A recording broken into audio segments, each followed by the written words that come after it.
Hey y'all, can you hear me? Hey Dodie, hey Cool Gamer, Catalin, hi Joan. Summer birthday is the 4th of February. Where in the hell is Grandis? Ron Lawson, don't want this case solved. Look at his son. What the fuck?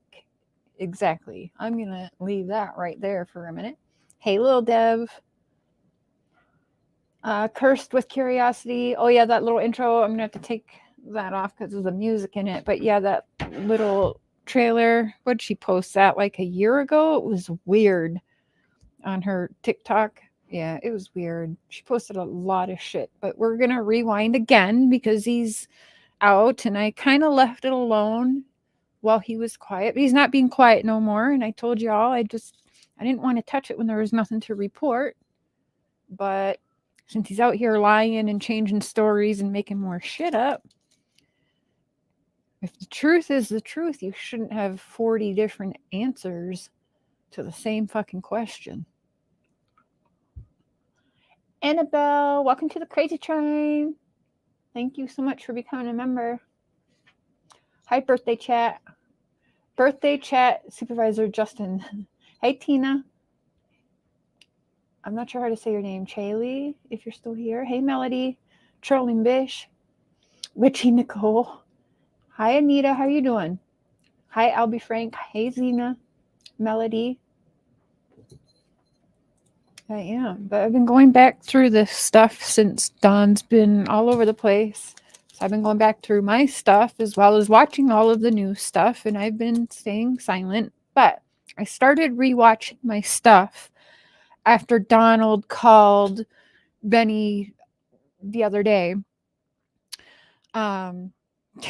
And I heard a couple weird things that kind of got glossed over really quick, but Benny knows about him. I'm sure he'll cover him when he has what he's looking for. But it got me to searching through my stuff looking for specific things. Like I know he said on one of my live streams that he was 20 feet away when Summer got gone.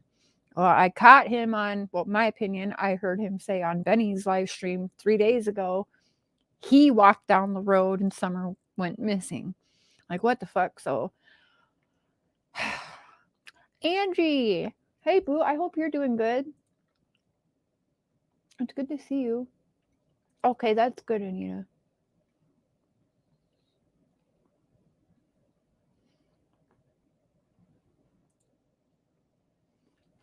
You hit me up if you need though. Okay. I'll turn my camera on in a few minutes, by the way. What are you doing? Hey. Thanks, and Matthias are play fighting. Okay. Oh, what happened yesterday? What happened yesterday?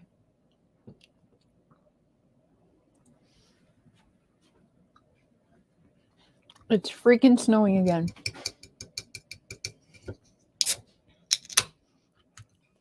Mountain Dew for some energy. Hey, Dr. Phil. Right back at you, Dr. Phil. All right, we're going to get started here in a moment. Now, I legit have a notebook right here. Okay, we're going to start this all over again a year later. I got my Fancy Dancy from Heathen 74. Got my Fancy Dancy special made pen. It says share. It's got some blood on the top and all that caution tape. So I like this. So this is what we're going with today. Hey, Alex. I know. I was watching some of your shorts today on Brian Kroger. Is that how you say his name? You know, I didn't really get into that case because there was, I mean, you got that handled, Teresa and a bunch of good people that I adore. So you all had that covered. I know everyone yesterday, I had a lot of comments of people asking me to talk about Quentin Simon's case, but that's just not going to be right now. And I've said that 100 times. I will, and so will Quentin's loved ones. But we can't right now. And I'm sure not going to, I'm not risking anything. So like I said, I try to tell people there's a time for silence and a time for speaking.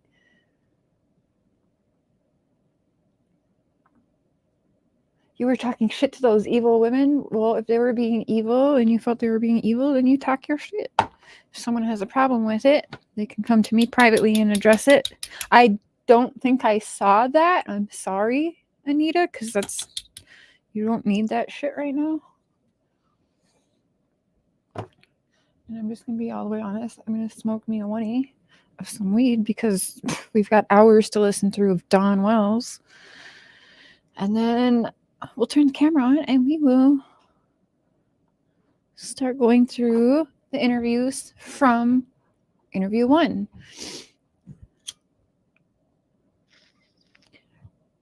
Hey, Unique. If anyone needs to hear this today, you are a star. Don't let anyone stop you from shining. Dream big and make life spectacular. Love that. Hey, Wandering Hearts. Hi, Sharon. Lil Wang. I'm going to put that back on for a little bit. That's cute. Thank you. All right, give me one moment.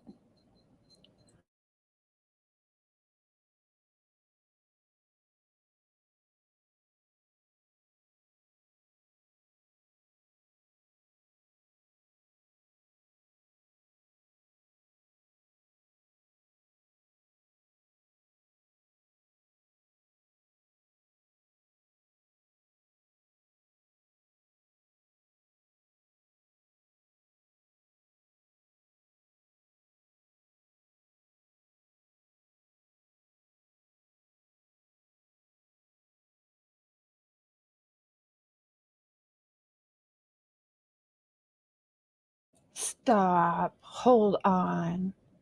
I'll be frank. What are we listening to? Everything? Yep, we're starting right from the beginning. We'll go as long as I can handle today with it. We're just going to start over because, again, he's out there running his mouth, and I stayed silent. I actually have not even tried to reach out to that man. I do not believe he has tried to reach out to me. But, yeah, I'm just going to be quiet right now. He ain't talking to me, but I see everything he's saying. You know what I'm saying?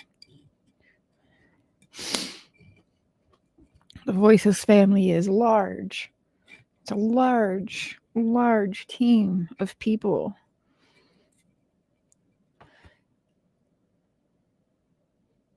Are you? I wasn't sure because I really didn't. I was like, really? Again? But you know what?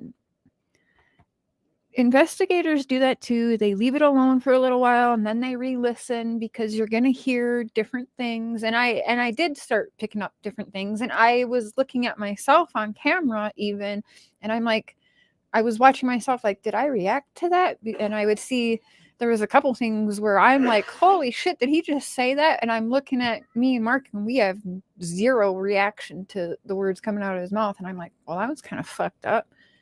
Plus there are a few more newer people that weren't around a year ago, a year and a half ago almost. What? January, February, March, yeah, so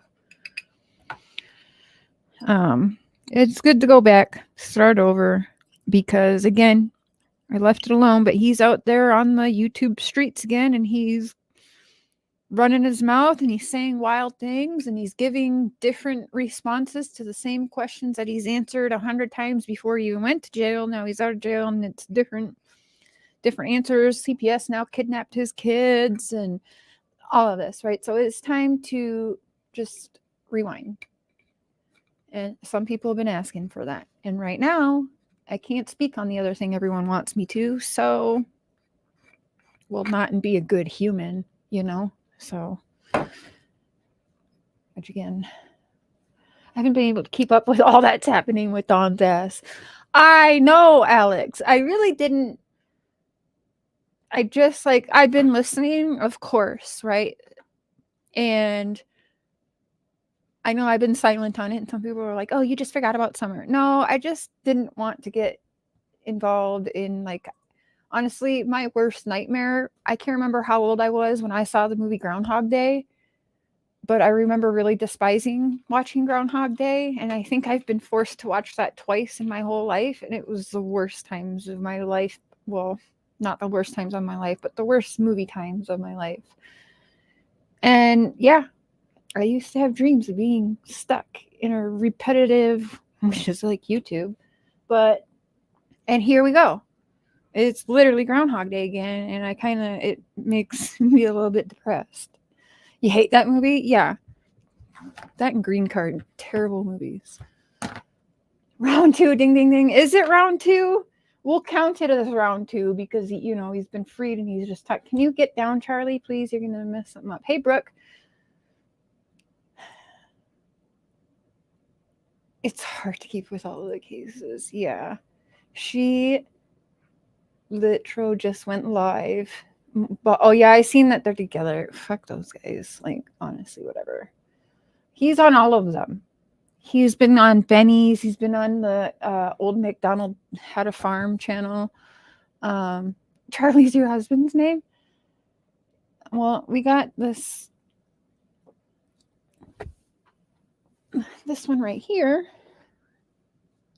who is used to living outdoors, but we moved at the end of October, and so we brought him with us because we've been feeding him all before that outside, right? So he's been stuck in the house because it's been very, very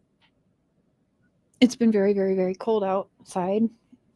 So he wants outside so badly that he's turned into, like, it's terrible what he does.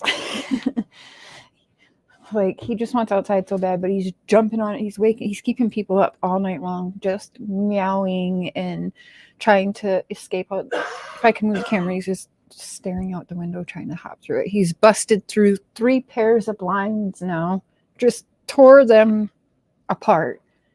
Hey, Ladybug. That was an epic answer. He's on all of them. Yeah. All of them. I put all my opinions to the side and listened to Don last night. If I hadn't heard all the prior BS, I probably believe him too. Conning he is. See, now that's interesting right there. Again, new people around. Yeah, and there is a side of Don that can make you feel like, well, shit, does he really know everything? But he just lies so much. And then, yeah, there's some. He's said some shit just like 2 days ago that can't really be discussed right now. But it's just like ridiculous, honestly. So I'm like, yeah, fuck this guy. It's time to rewind because he's definitely he's a liar. He's a fucking liar. We can't forget he's been in multiple different states, in multiple different prisons. He's admitted to sexual abuse on minors for years, admitted to it. And he very, very, very, very early on, we're talking within days of his daughter being missing, is talking about her already being dead, which is odd to me, very odd to me.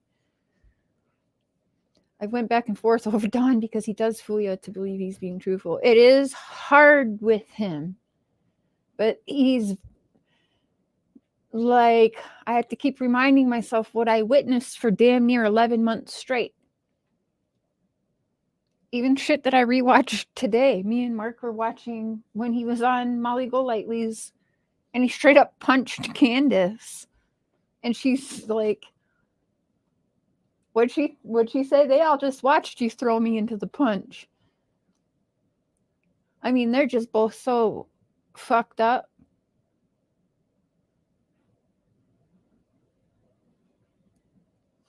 All right, let's start with part 1.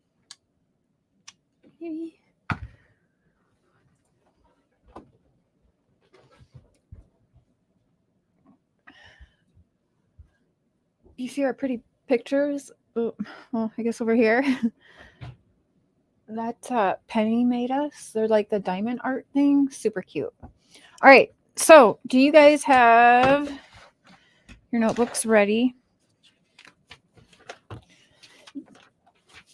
I'm going to give you a minute. Y'all got 90 seconds because I seriously need your help because we're going to be, this is like, there's too much. This isn't just one live stream. We're starting, I'm legit from the top, from the beginning.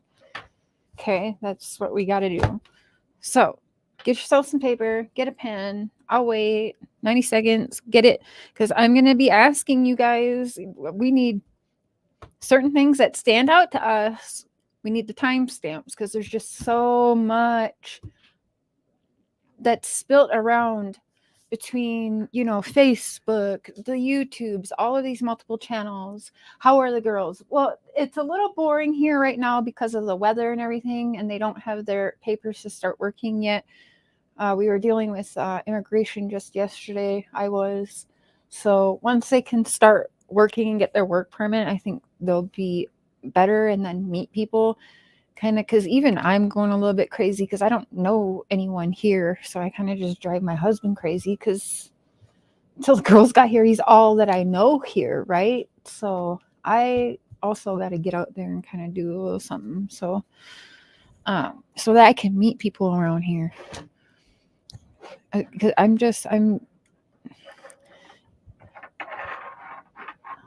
Hi, D.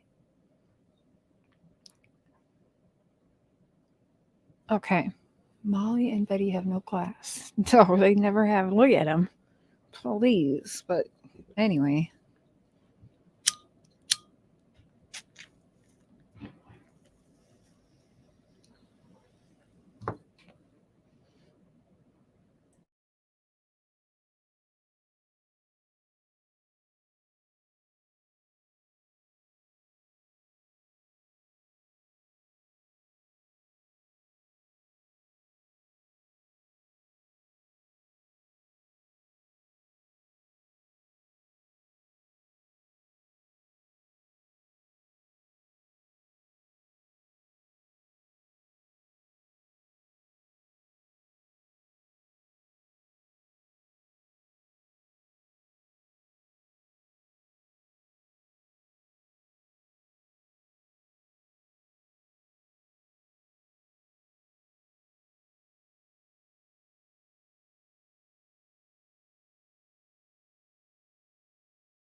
Oh, shit. Okay. No. Okay. So I'm answering the person, this one, Melody.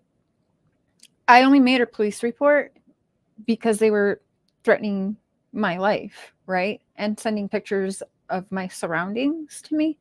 So that's why I took it to the police. That's my one and only time through my whole YouTube career that I've reported someone to the police. And that's because they threatened my life and threatened exactly what they would do to me, which they made it very public. They did it in front of police officers.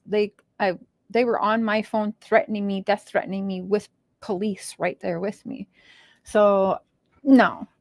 Plus I was across borders from where they are anyway, right? So, but I'm going to leave a paper trail, of course, because digging in these cases, yeah. And it's not the first death threats I've got either. I've been threatened in almost every case I've touched. Very terrible threats. But that motherfucker I reported for a reason. Now you can hear me? Okay, good. Hi, Sharon. Can you hear me now, right? Yes? Okay, good. Okay. All right, so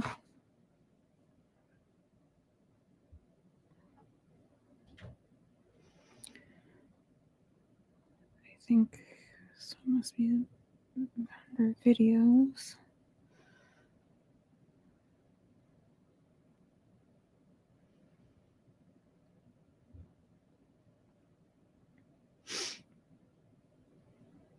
Okay. Are you sick of having issues with webinars, wasting tons of time on troubleshooting with attendees? If so, go ahead.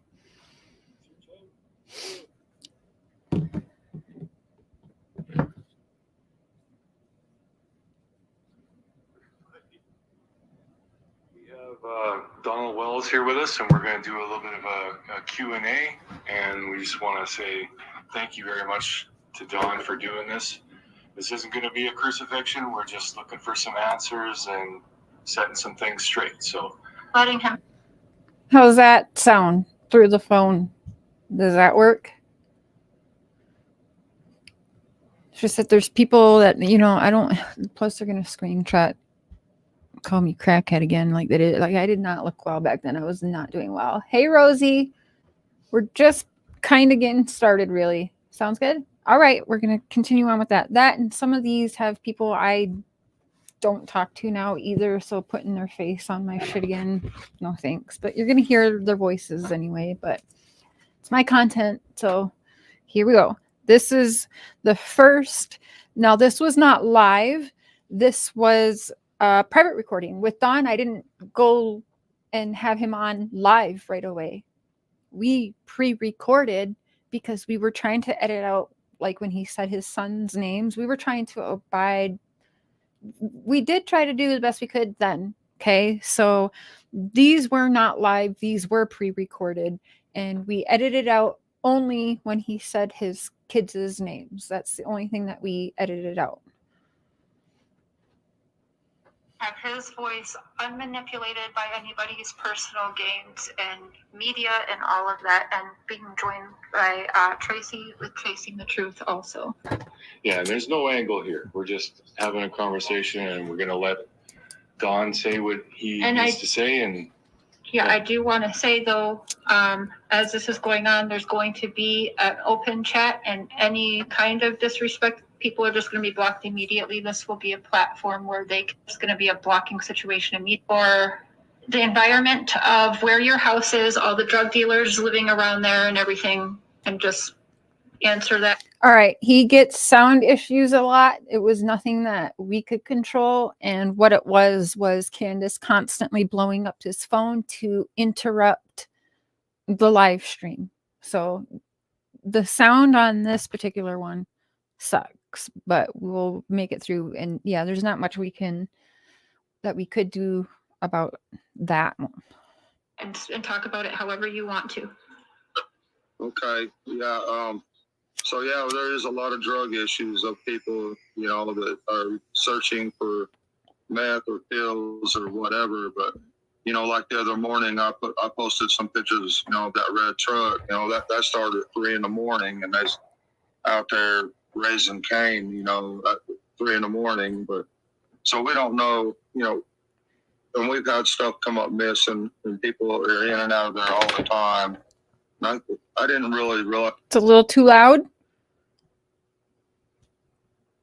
Okay. How rough it was there, till something disappeared. Yeah, I'm gonna have to leave it loud. I'm sorry. Just because he goes in and out of sound. yeah, it's not something you really think about until all of a sudden you're paying attention to it. So right now he's talking, but Candus called him, so you can see he's talking, but you can't hear him. I guess. I think his phone went muted and he doesn't realize that something happened there. Maybe Okay. a call came in. Sometimes that'll knock me off of mine as well. Yeah, maybe do you want to go back in the church, Don? Do you want to Okay. go back in the church? Yeah, I bet it's the Wi-Fi cutting out on you since you went outside. We'll just have to deal with the sounds. It wasn't that bad. It was mostly our mic was feeding through his phone. Yeah, as soon as you muted yourself and he was talking, it sounded great, actually. Yeah. Okay. Can you hear us now, Don? Yeah, I can hear you. I don't know why. Okay, that's okay. When you get a phone call, when you're on this, the way that we're recording this, when you get a phone call, it really messes with everything. Yeah, it does. Okay, let's just start from the beginning there again and tell us about your, where you're, like, tell us about your environment, all of the drug dealers that live by you and that. Okay, yeah, there's a lot of people that come around, you know, constantly, day and night, all hours of the night, looking for pills or whatever, meth, I don't know, but yeah, we see that a lot. You know, like the picture I posted of the little red truck, you know, he got stuck there at 3 a.m. and like they're yelling and screaming since 3 that morning. So when I went to work that morning, that's the first thing I was dealing with. You know, and then until the police showed up, but yeah, that's pretty common in that area. You know, a lot of rough characters around there, for sure. Yeah, that sounds pretty.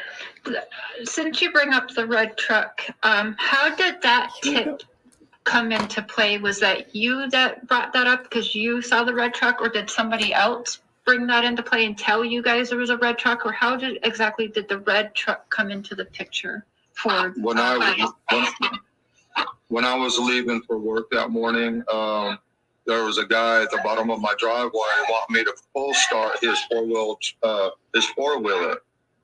And then the police showed up and he asked if I could go ahead and pull it over to his truck. So, and the policeman said, yeah, Mr. Wells, just pull it over there, you know. We have witnessed that, Witchy, during live streams. Yes, absolutely. I mean, to be fair, we can't deny that. We all witnessed that, right? That's just real. So I did, and when we got there, I seen the truck on the bank of the ditch there, high centered. Do you remember that, Catalina? Well, here we are, round 2. And I asked the officers if I take some pictures. He said, no problem, Mr. Wells, go ahead. And he started asking him for paperwork. And when I went to the side of the truck to take a picture of some woman stuck her head out, there was a woman in that truck. And she looked like she ain't combed her hair for like 2 months. I don't know, but she just laid back down. Right, Rosie. And I asked him that, was this the same dreadhead girl in front seat? Yeah, he's going to get to that. Let me rewind it a little bit and play it without talking over it so we can hear it, you know, in full. Hold on. And then full start his Red truck come into that tip. Come. for sure. Okay, here we go. Yeah, that sounds pretty. Since you bring up the red truck, how did that tip come into play? Was that you that brought that up because you saw the red truck, or did somebody else bring that into play and tell you guys there was a red truck, or how exactly did the red truck come into the picture for? When I was leaving for work that morning, there was a guy at the bottom of my driveway wanting me to full start his four-wheeler. And then the police showed up and he asked if I could go ahead and pull it over to his truck. So, and the policeman said, yeah, Mr. Wells, just pull it over there, you know. And so I did. And when we got there, I seen the truck on the bank of the ditch there, high centered. And I asked the officers if I'd take some pictures. He said, no problem, Mr. Wells, go ahead. And he started asking him for paperwork. And when I went to the side of the truck to take a picture, there was some woman stuck her head out. There was a woman in that truck. And she looked like she ain't combed her hair for like 2 months. I don't know, but she just laid back down in there and covered up. But that kind of stuff is constant in our area. And, all kind of. Who do we know who's been around this case, who's been tied to these suspects, who knows how far back, that looks like they've never brushed their hair?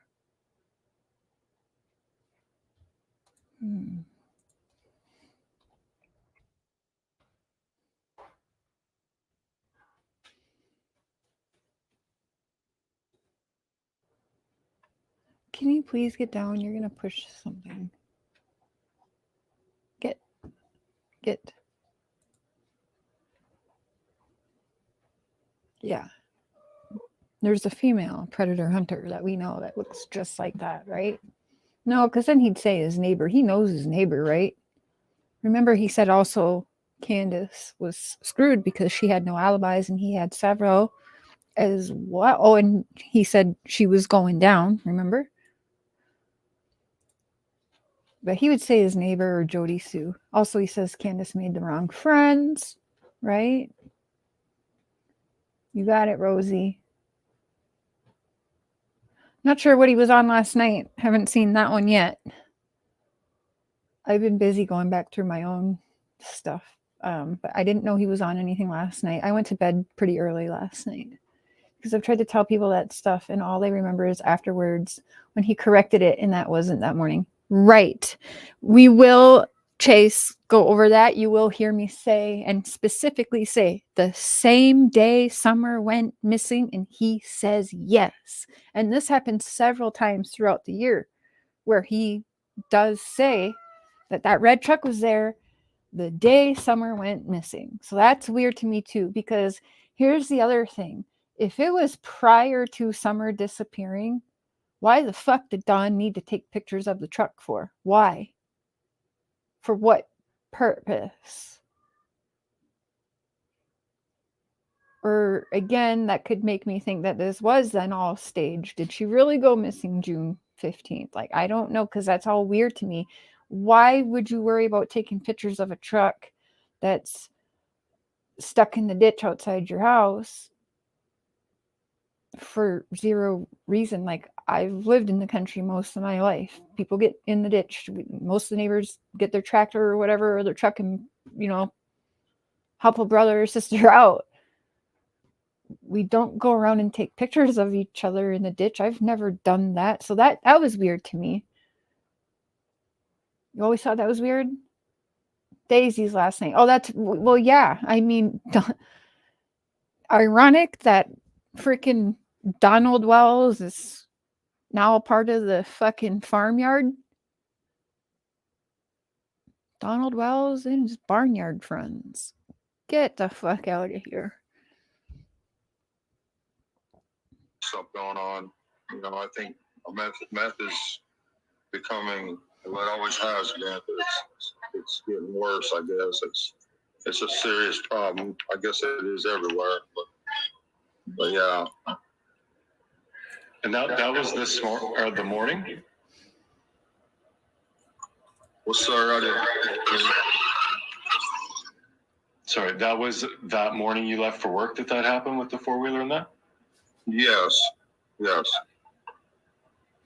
So the police were there June 15th, early in the morning then?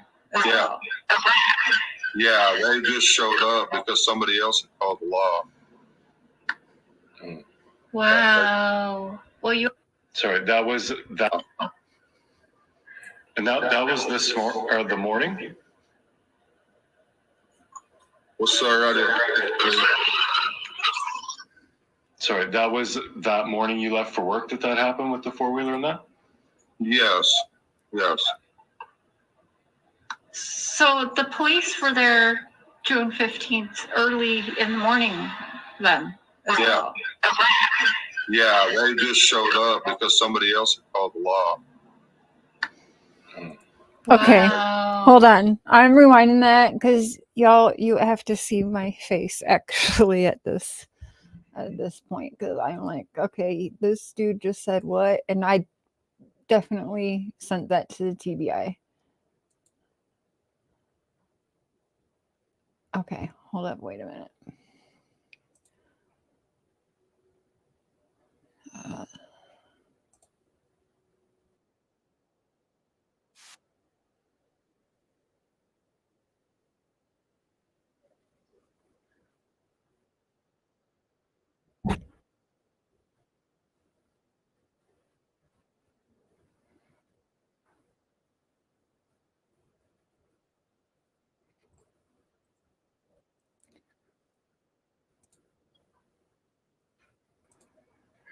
And that was the morning? What's sir? I didn't. Sorry, that was that morning you left for work that happened with the four-wheeler and that? Yes. Yes. So the police were there June 15th, early in the morning then as Yeah. well. Yeah, they just showed up because somebody else had called the law. Wow. Well, you already know what I'm thinking, but we can't say it on this, so wow. Yeah, I'm like, what the fuck did dude just say?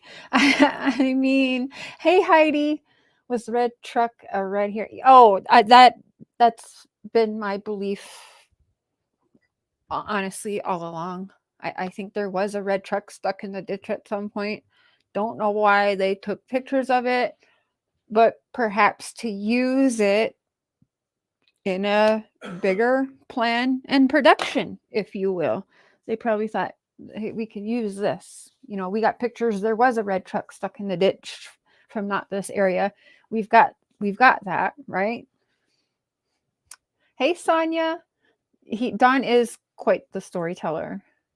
I feel like some shady shit up that hill in the sheriff department. Me too. Thank you, Tennessee Misty, but I disagree. But okay, let's continue on. But you could see my face then. I was like, motherfucker. Like, I knew he was. But this isn't the first time the truck keeps coming up, because you can tell it bothers me throughout the interview. So you'll hear as we keep rewinding that I ask him, Mark asks him several times throughout the years, and he slips up a few times and says, and yeah, he does end up self-editing when he knows he fucked up sometimes. Well, you already know what I'm thinking, but we can't say it on this, so wow. Interesting. Huh. Okay. Well, just for funsies and to give the people a laugh, were you hiding in that shed when Chris did the interview with his wife? Or with your wife? No, I was actually at work, and that's one of the things that made me mad when he commented something like that. I mean, knowing that all these people are watching his show, and we let him come up there to our house, and he's going to do us like that. Now, I just thought that was a little unprofessional. It really upset me. I agree with that. Understandably, because when you put your trust in someone, and then they turn around and try and paint you as the bad guy. And it seems like it's doing that just for views too. I don't understand why he's going after you specifically so hard. But yeah, I'm not him, so I don't know why he's doing that. Yeah, I think there's a lot of speculation, and there's a lot of people talking to him, and it's unbelievable how Facebook, how it is. It's bad. Dawn, can you tell us? Can you tell us if they verified that you were at work that day? Do you know if they spoke to your boss? I don't know exactly what they verified, but my boss, Richard Tucker, he knows. He talked to me that day. I also talked to Jamie Killian. He was there. I talked to him for 30, 40 minutes after,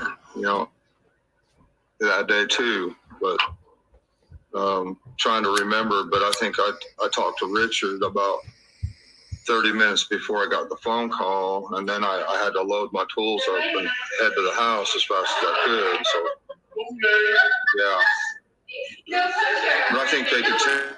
It's Robin in the background, and I swear to God, Tim Mullen as well. I was driving a Subaru that day, so I think they can tell by that too, because it's a brand new Subaru. I don't know. Yeah, they should be able to track everything that happened that day. I think that's why there was a big issue when you said you thought it could have been 5:30. Can you clarify the 5:30? Is that when you thought Candus called you, or is that when you thought Oh, interesting. you got home? Well, I always said I believe that there should be several people, 7 alibis, 7 people locked up for what's happened. I mean, definitely something like this. Like, when have we seen so many actual handlers? There is straight up puppet masters in this, right? Signing NDAs to where you're invited. You're told, come on over, hang out with us, get to know my family, and then told to sign an NDA. Why the fuck we doing that if everyone's telling the truth? I'm not signing no NDA if I'm here to find the truth. If you're telling me the truth, I shouldn't have to fucking sign no papers. Fuck, where there's blood samples taken too? Just curious. Like, that's crazy to me.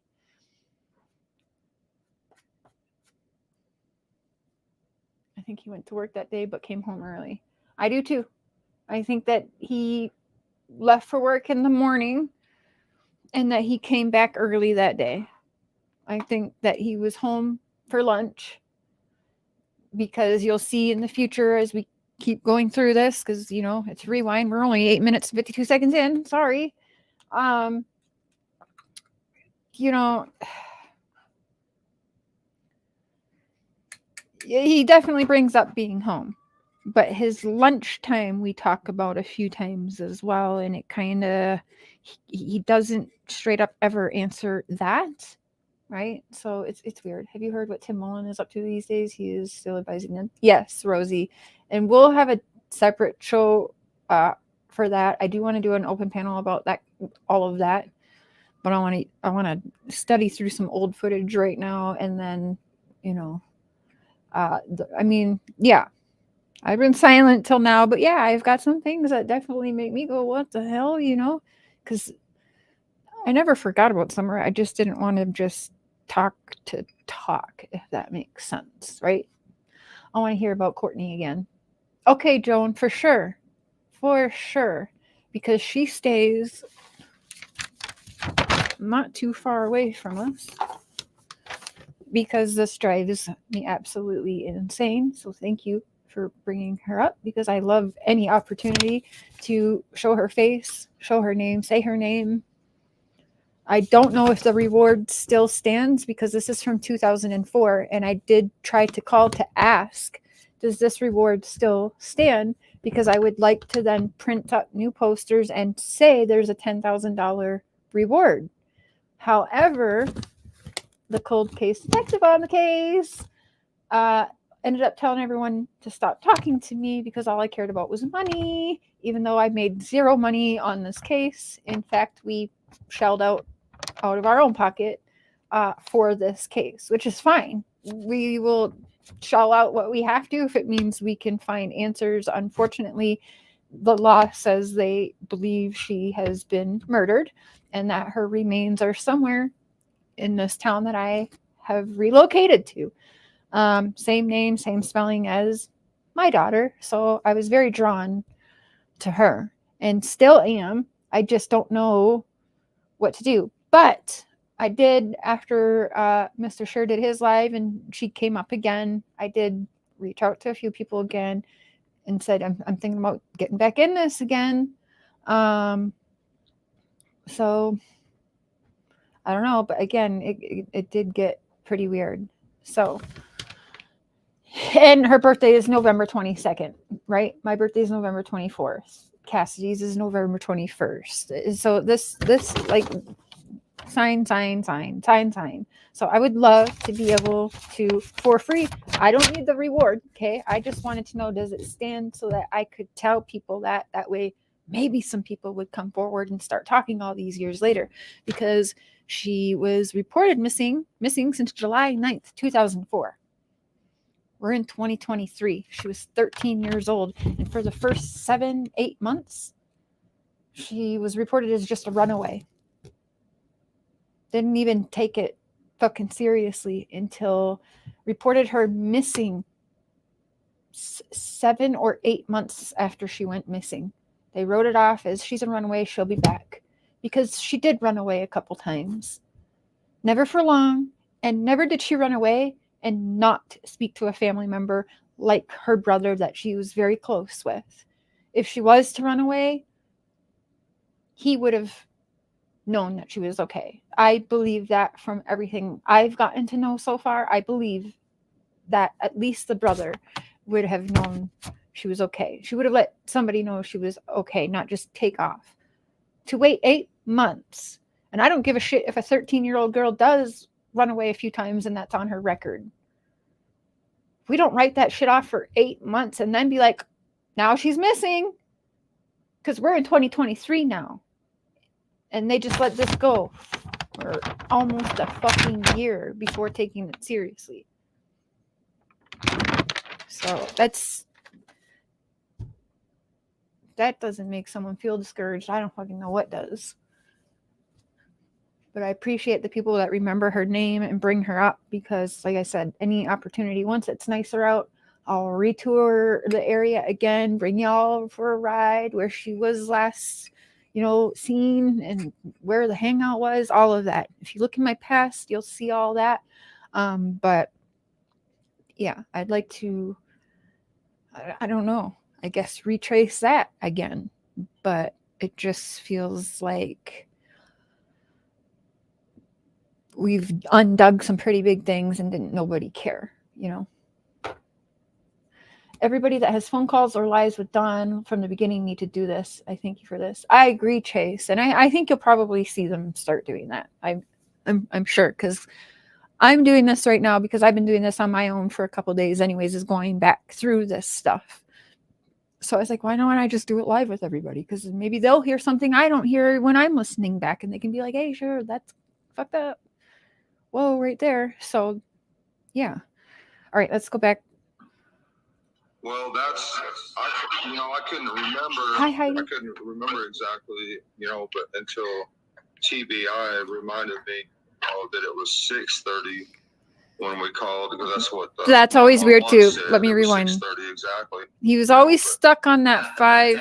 He was always stuck on 5:30, always, and that's weird to me because that's the time in his that 5:30 time is the one he always slips on. Always on everybody's channel. He has said 5:30 so many fucking times, and everyone is out around him. The puppet masters are all saying 6:30, 6:30, 6:30.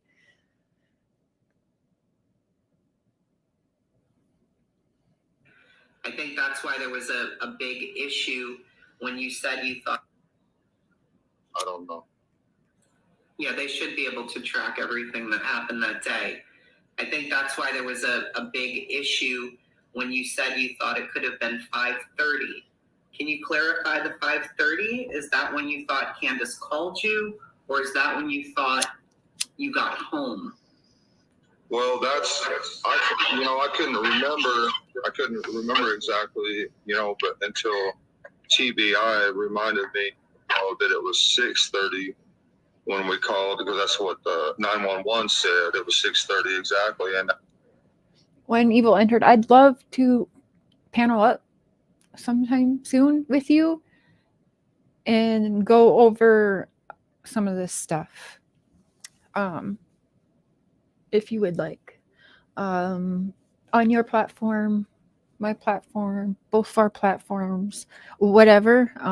But yeah, I would, if you're interested, would you please email me and put your name in the subject for me? Because I'd love to have a panel of a couple of us that know specific things, and even have some timestamps that we can pull up and go back together and kind of brainstorm again together.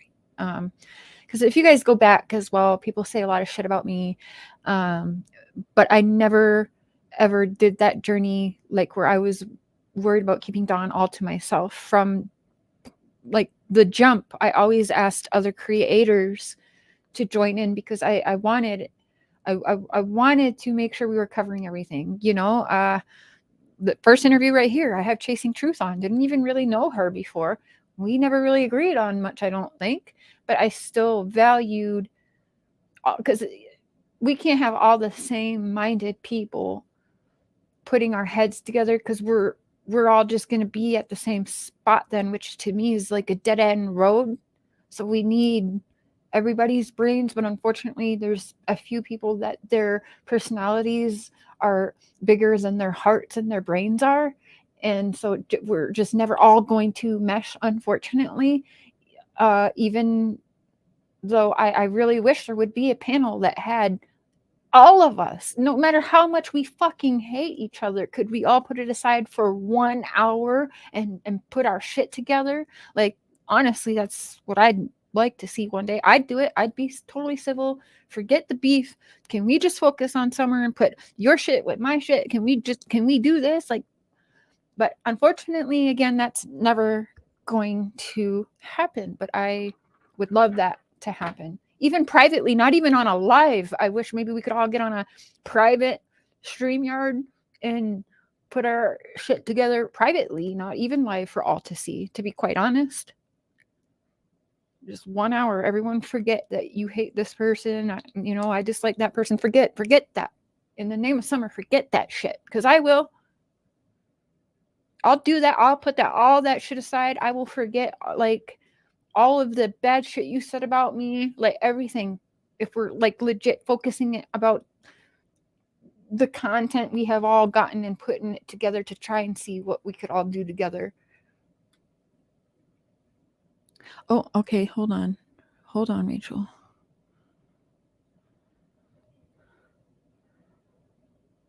Oh, that's good. I'll have to look at that more later. Okay.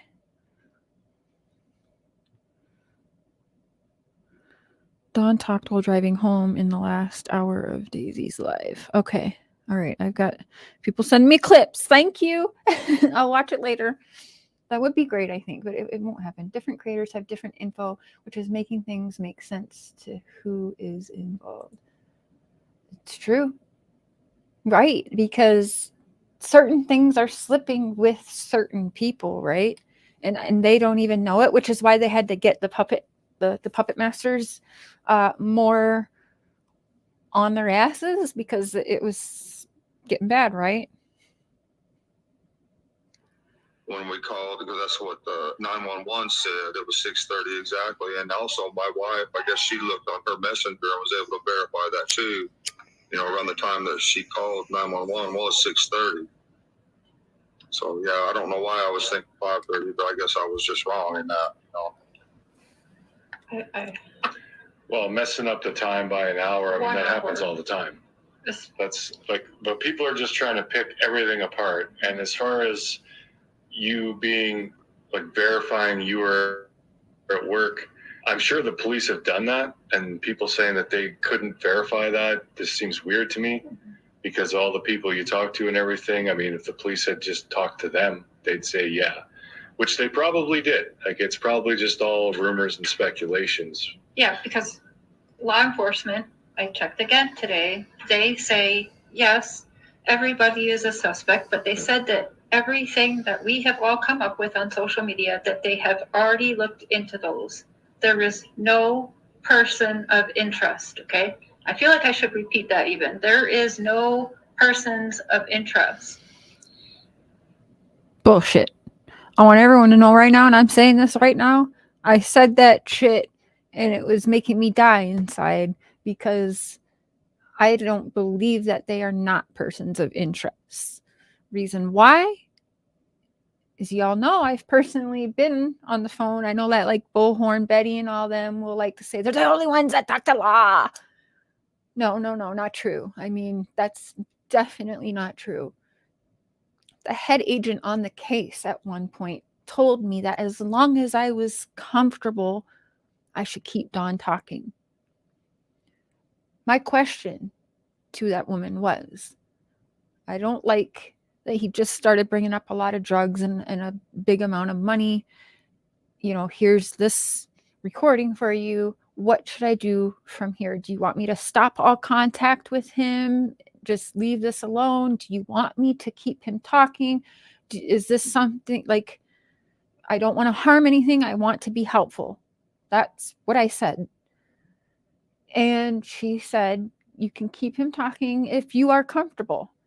And I said, well, I don't know how comfortable I am right now with the large sum of money being talked about and large amounts of drugs. I said, I'll think about it. And if I'm comfortable, I'll keep doing what I'm doing and I'll report whatever. And that's what it was. If they were not persons of interest, that was the moment where they could have said, thank you for sending in whatever, or not even thank you. We got what you sent in. Appreciate it. Like, we don't need your help on this. Because I specifically said, do you want me to do this? Like, I want to be helpful, not harmful, right? That was the time to tell me to butt out. But that's not what I was told to do.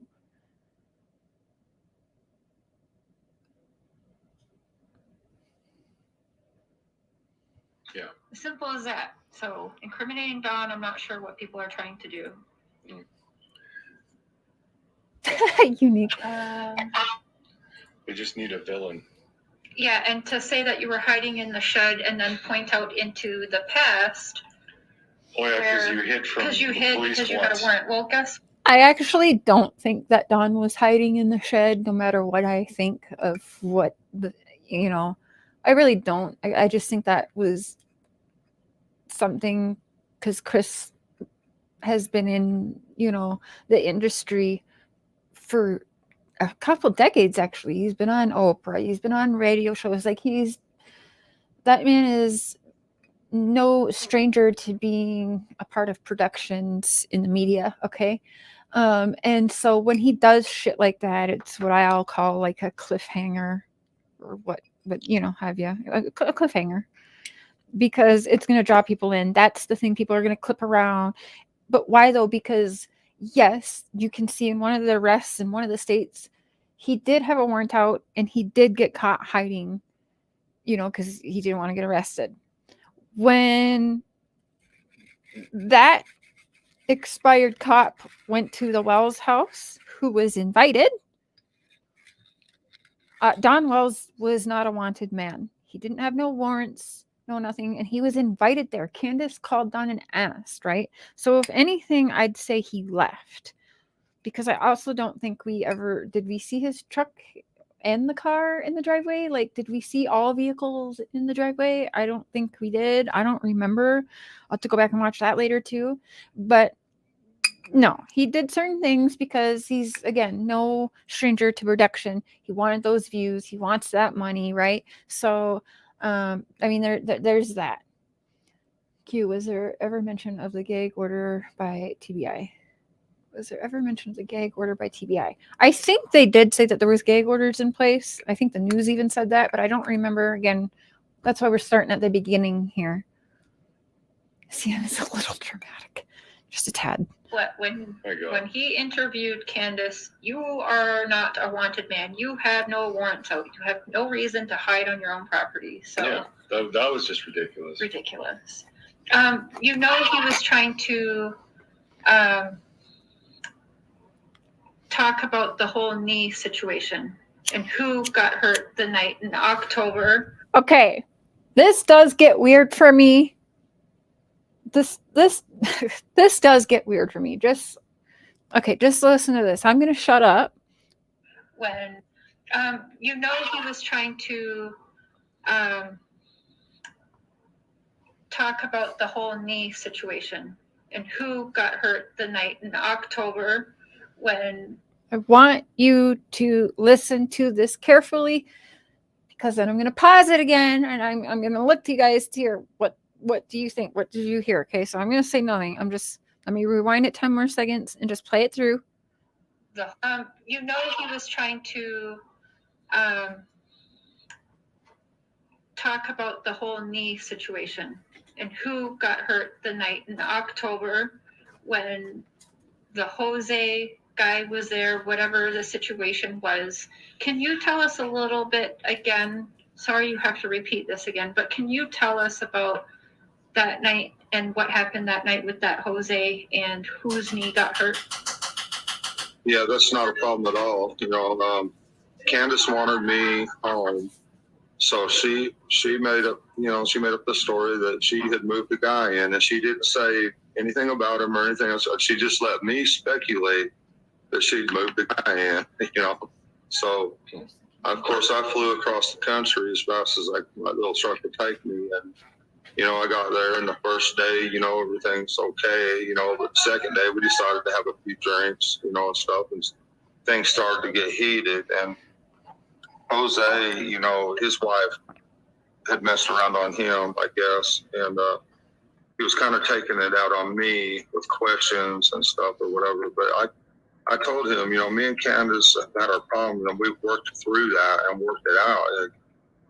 And, but she thought that I was in Utah. I was at a party, and I told her on the phone that I'm at a party. We're getting something to eat. Me and my son, we got to get going. We got to get home and get in bed because I had to go all the way to Park City that next day. But what she heard was that I was at a party and I don't want to talk to you, so bye.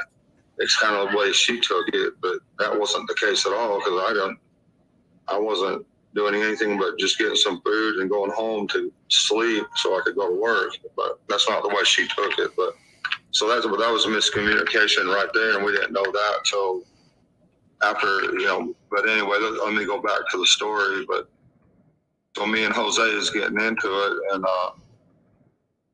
and he's calling me names and stuff. But every time he'd call me a name or say something about me, Candus would push me. So this went on for quite a while, Candus pushing me and pushing me and pushing me, and he'd say something and she'd push me.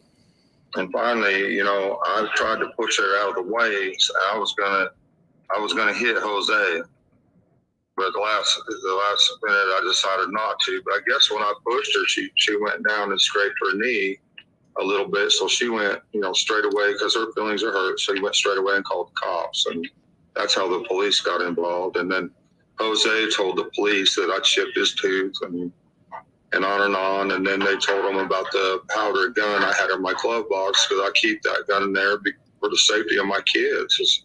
I felt that was important because I knew it was somewhat dangerous around my house, but I had no idea how dangerous it was, But anyway, she went to the judge and she was crying in the courtroom. So the judge called her in his chambers, and she told him she made a huge mistake and she just wants me out. And so the judge let me out. He OR'd me actually with gun charges, and I thought, because I was facing some serious charges, but he OR'd me.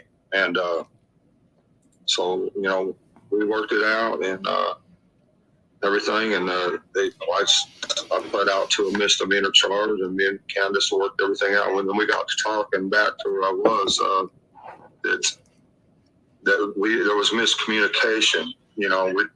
She thought I was partying. No, I was just trying to get ready to go. I was at my sister's party, but I wasn't partying.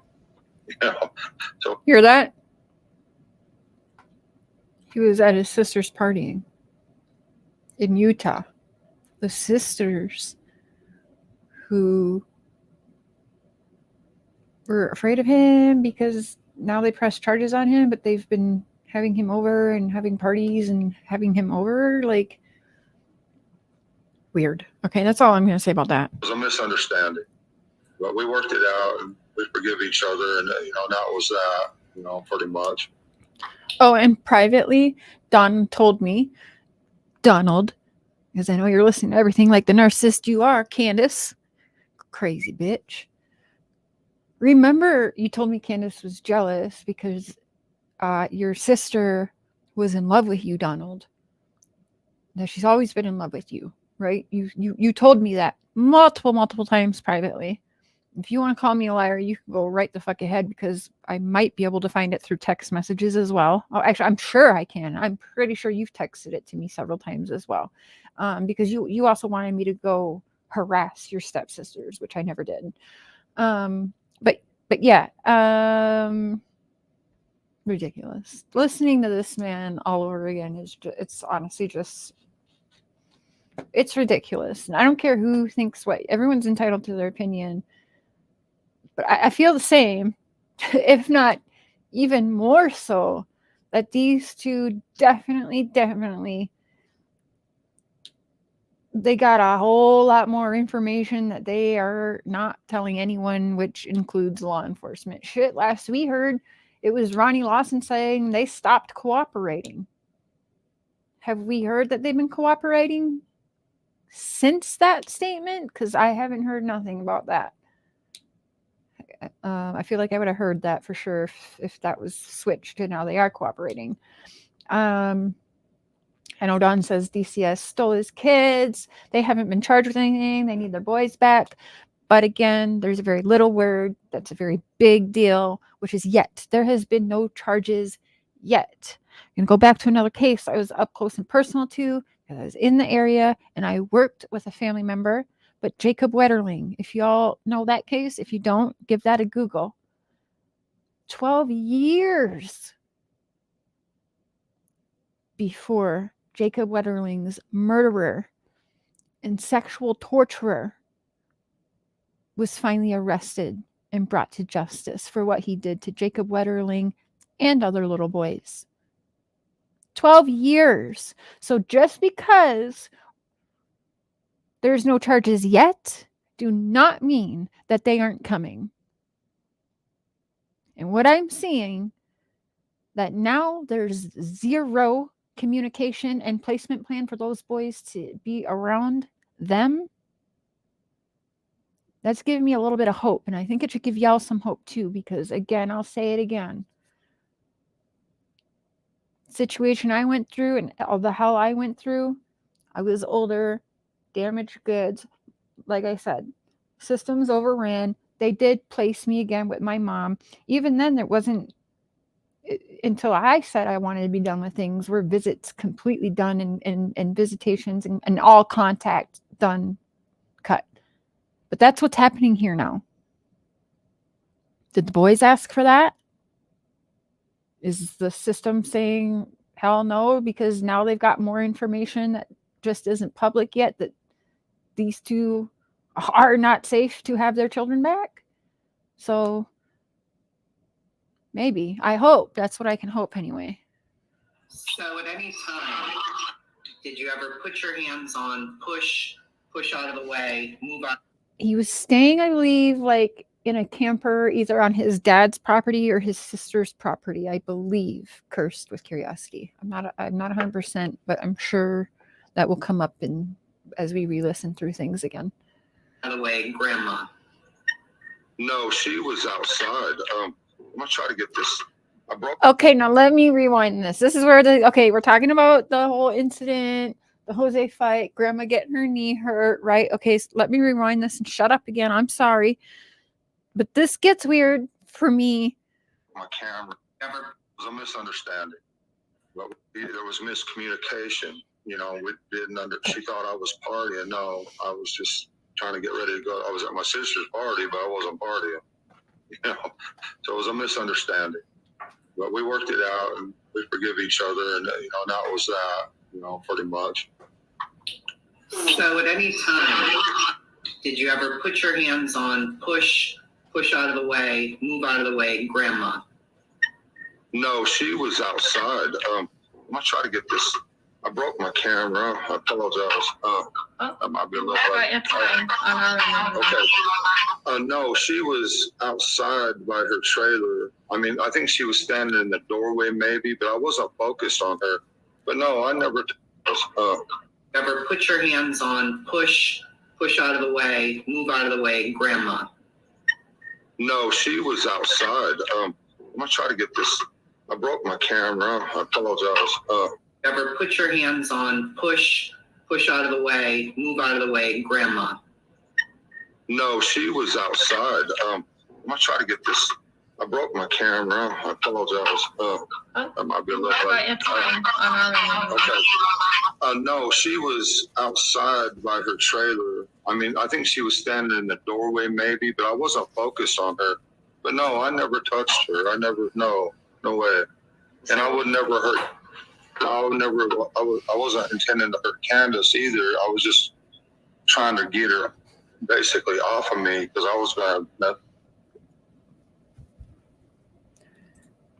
What'd you all hear there?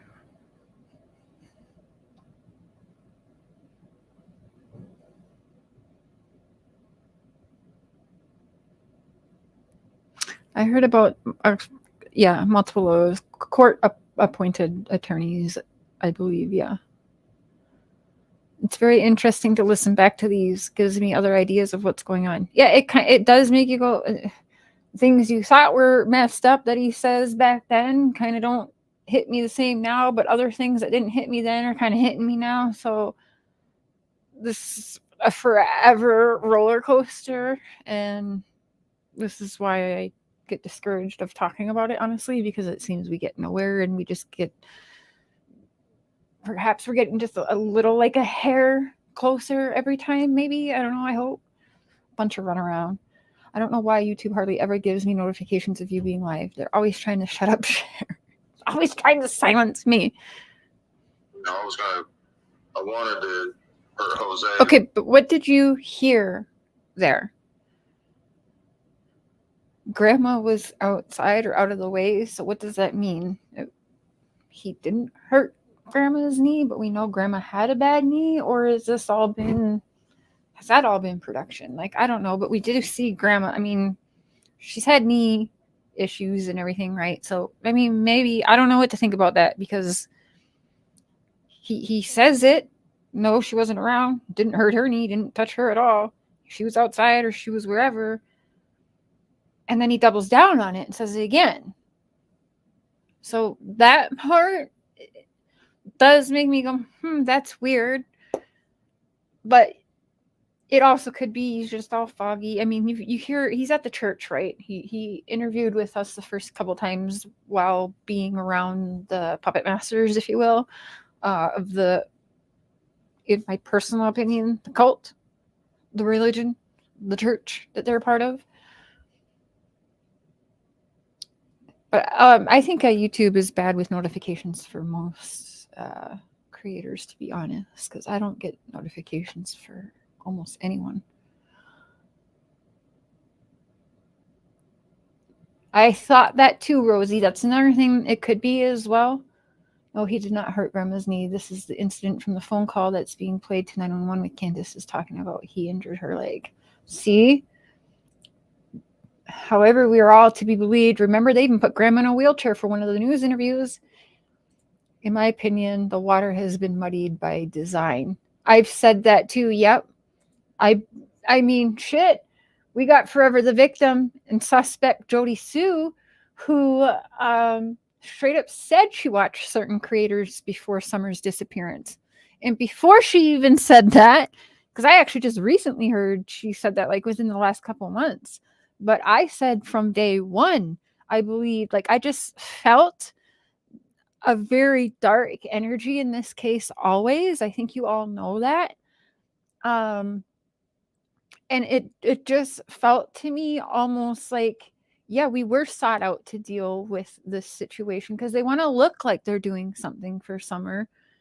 But they could have been all over the place and been a lot more. We got Tim Mullen specifically saying he didn't want them all over the TV and on higher stage of media. They wanted to keep it to YouTube. Tim Mullins talks about how he was cutting down trees listening to the YouTubians. What the fuck? Like, oh yeah, for sure.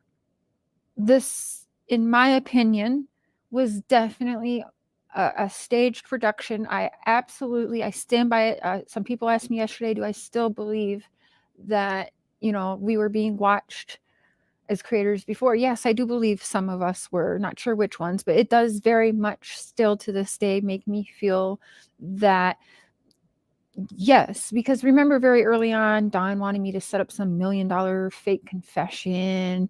It's always been a production with this, right? Don got beat up by the cops and got sent to Quantico. What the fuck? Like,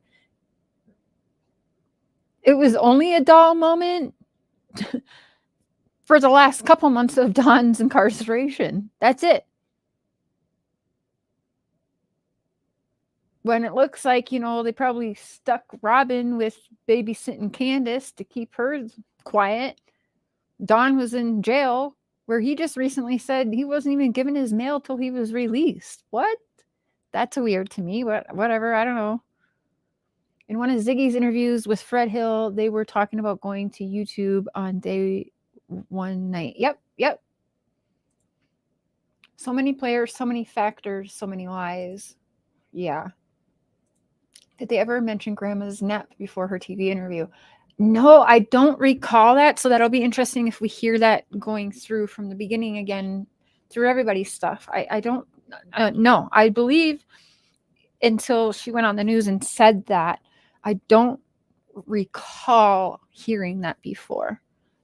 But I did. But Well, as a guy, I can definitely understand that. You want the woman out of the way because you're thinking you're about to start fighting this guy. I mean, it's always Hey, get the Vaccine. woman out of there because somebody's going to get hurt. Did you ever see Jose again after that? no, because that night that I went to jail, and this is one thing I respect Candace's mother for, she told him to load his stuff up right now. He is out of there, and she took him to Hey, Allie. she took him to North Carolina. Can I ask you, why was Allie staying at your house for an extended period of time when she doesn't live that far away from you guys? And can you explain, were your wife and her Hey, Charm. Your phone broke yesterday. Just got a new one. Literally just got it. I'm trying to figure everything out. Okay. in a tiff? Because it seems to me like Good luck. you knew nothing about that. So can we get into that also? Right, yeah. So when I left for Utah, I had a good job down there, and I was wanting to move my family down there.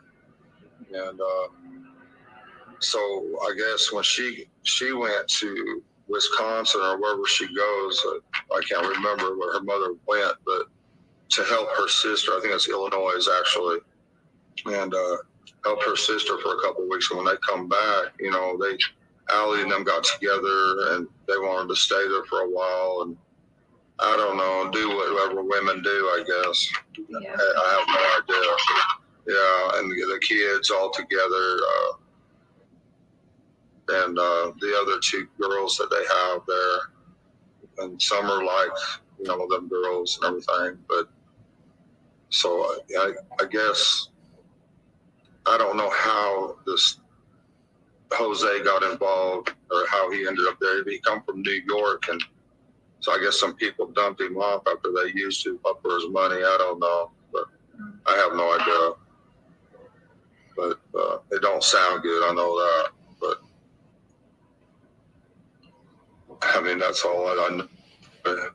Yeah, that's right, Chase. There are people who were private messaging her who does say she took a nap.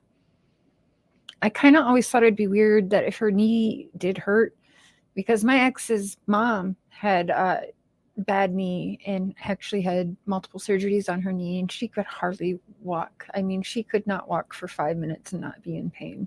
So the whole thing and the bad knee, I just didn't really see that. So I kind of do think she was maybe napping and that something bad happened while she was napping. Like, maybe that's why she left, because she was like, these people are crazy, they're lying. Like, I don't know.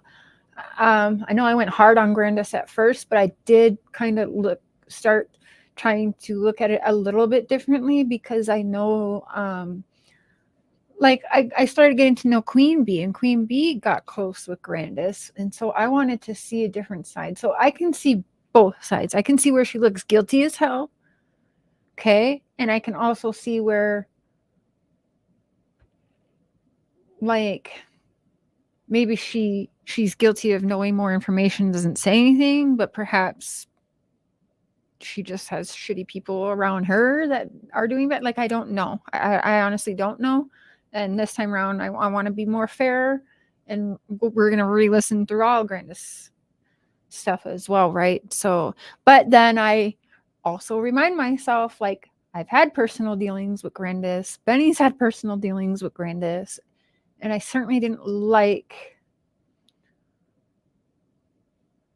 what I witnessed in that. So that makes me question does she know more? You know what I mean? So yeah, I don't even know. But I'll be kinder with that one on this round through. But I also won't lie on what my honest feelings are. But I'll be, I'm learning. Okay. But Grandis is definitely involved, in my opinion, because she was banned from communicating with the boys for a reason. That, yeah, okay, there's that, because she was also she's actually not allowed contact with any of her grandkids, from what Rosemary Bly's ex-husband came in. He was in, he didn't panel up, but he's been in my chat a few times answering questions, and yeah, he said Grandis is not allowed contact. And I don't think he really said too much reason why, just that no, she's not allowed contact with any of her grandkids. And that is true with Summer's brothers as well. I know for a fact, because I, like, through private, calls with family. Like I remember the one day, like, Grandis was pissed she wasn't allowed to see him, and she had to be outside, and Don was all like, she's upset because Candus is on the phone with the boys and she's not allowed or whatever, so she has to stay outside or whatever. So yeah, Grandis was not allowed contact with the boys when they were taken either. And so that's two different states where she's not allowed contact with her grandchildren. She's not allowed it in Wisconsin, and she's not allowed it in Tennessee. Interesting, right? But I don't know why that is either, because there's none of that's public, and maybe she shared with other people why that is. I really don't know. So, I mean, that's where I'll leave that.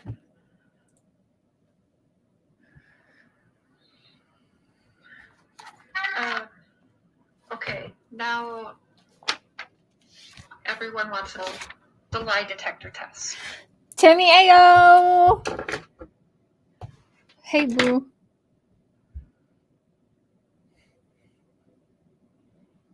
Who took the lie detector tests? Who passed them? Yeah, at first, Candus couldn't take the lie detector test, and neither could I, because we hadn't slept in days. And they wanted us to take lie detectors, so you have to be real calm and everything. And they wait like 25 seconds in between questions. So when they ask one question in 20 seconds, you're going to be falling asleep. You got to be perfectly still and everything. So me and her, either one could even take a lie detector test. So I went back the next day, took the lie detector test, and I was told that I passed.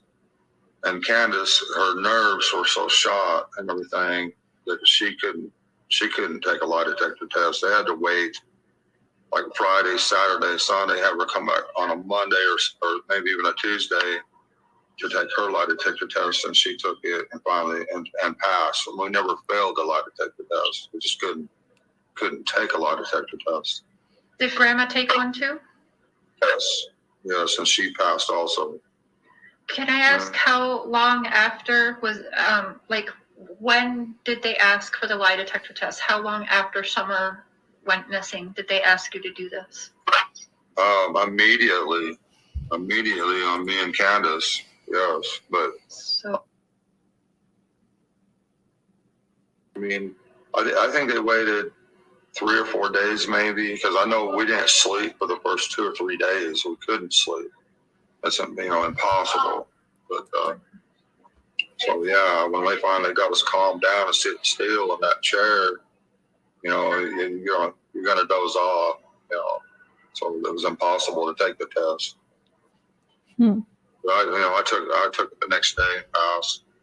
She waited, I think, 3 days and took hers and passed.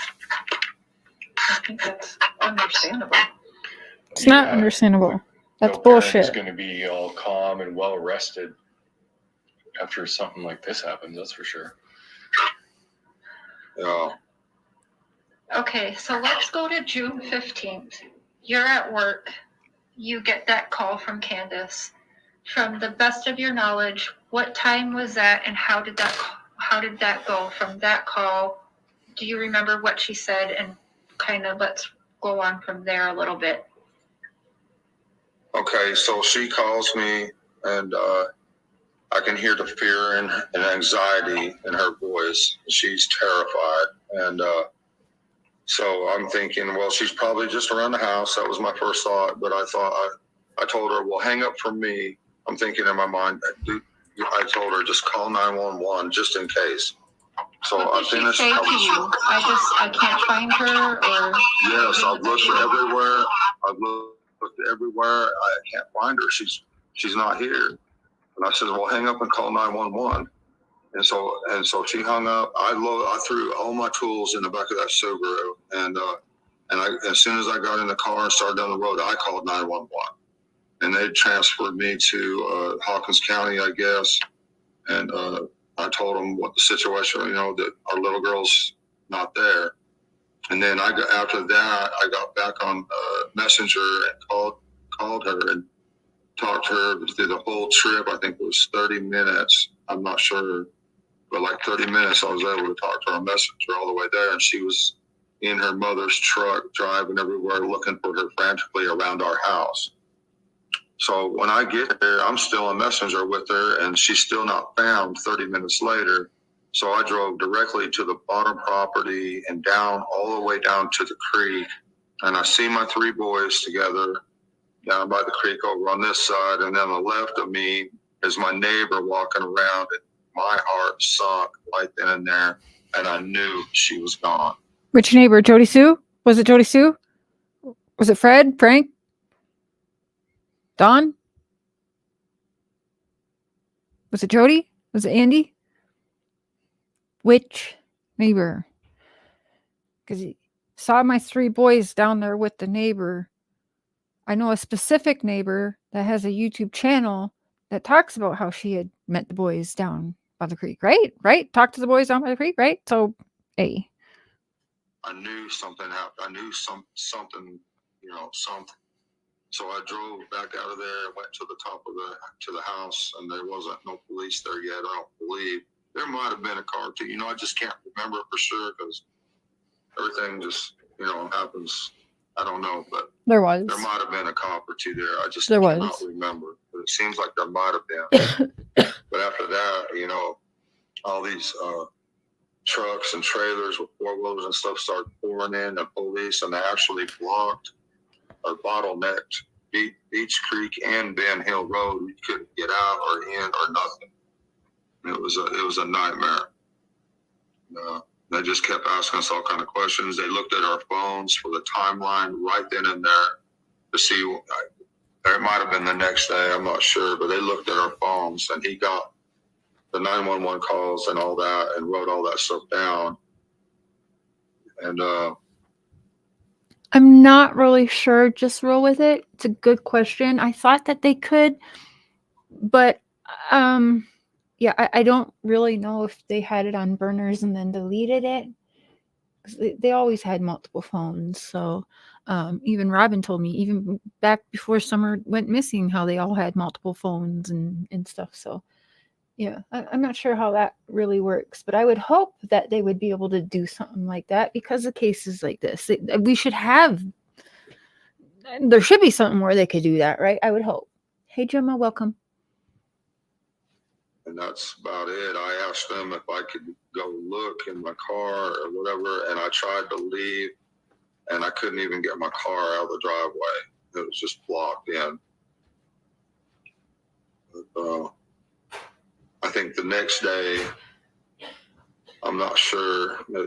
I can't. It seems so. I don't know. But I finally convinced him that I got out and went talked to. Or I shouldn't say his name, but I talked to him about people he might have known, seen coming in and out and stuff like that. But he'd been moving cars all day, so I don't know. It was hard it was bottlenecked, so couldn't do nothing. Yeah, I agree. Okay. People are wondering, why did you choose to drive the Subaru that day? Why not your work truck? Oh, because that Subaru, since the boys have been out of school and everything, I was just sitting. Mods, I'm stepping away for like 3 minutes to go potty. So the chat's been totally fine, but just to let you know, I'm not going to be at the computer for like 3 minutes. There, and I'm paying quite a bit of money for it. And I thought, well, Hi After Dark. I'm just going to rewind it a little bit for you. All right. it was bottleneck, so couldn't do nothing. Okay, people are wondering, why did you choose to drive the Subaru that day? Why not your work? Oh, because that Subaru, you know, since the boys have been out of school and everything, I was just sitting there, and I'm paying quite a bit of money for it. And I thought, well, I might as well get some use out of it. I'm wearing out my truck, but I'm pretty hard on vehicles, so I decided just to drive it for a while. That's all. Put some miles on it because it was just sitting there, really. Yeah, why not go to work in a nice vehicle? Yeah. And in fact, my boss commented the day that my boss commented that day that Summer went missing, just before I got that phone call, he was making fun of me. He says, that's a hell of a car to be putting a bunch of damn drywall tools in. You know, he was just giving me a hard time. You know, that's how he knows where I was, you know, like because of that. Yeah. Oh, and one real quick question because of the vehicle thing. Grandma's car, Candus's mom's truck there, did it have a topper on it? Yeah, it's got a topper on it, yes. Okay. I heard both, so I just want to make sure. Is there a red tote or something in the back of the car, or what? I was looking at that picture earlier today because somebody commented on that, and I believe that is a red tote or something. Yeah, I was looking at that. Yeah, I'm sure of it. Yeah, I think I might have got that wrong. When I was looking at it, I thought you could see the back of the tailgate, and then whatever that red thing was like outside the truck. Like I thought it was maybe like a vehicle that was parked kind of sideways behind them, but I didn't know for sure. I didn't either. I tried to pull it up, zoom it in, and I couldn't really tell, to be honest with you. No. So people are then questioning why, when you got home at 6:30 or whatever time, so if you called 911 at about 6:29, were you already on your way home, or how long did it take you to get home after calling 911, do you think? I'm not sure because I talked to her that she had that messenger call, but I was passing traffic, double yellow line. I almost lost it in a curve. I was going as fast as I could possibly go. I was speeding like crazy. You know, I'm really not sure, but I know it's a 45-minute drive normal. So I don't, you know, I probably made it in 30, I'd say. And you were pulled over, weren't you, on your way? No. Okay. No. I heard that. Okay. That was the Utah drive. Oh. Oh. What was that? I said that was the Utah drive. When you were driving too fast, you got pulled over then, not when you were driving home to get to Candus. Yes. Yeah, I was in Kansas, and there was nothing out there. You know, I was in Kansas, just flying, and because I was thinking, you know, Jose and Candus got something going on there. So I'm flying home, and that cop was just right behind me. I don't know where he come from, but boy, he snuck up on me good. He got me, but I told him what was going on, and so he gave me a big break and let me go.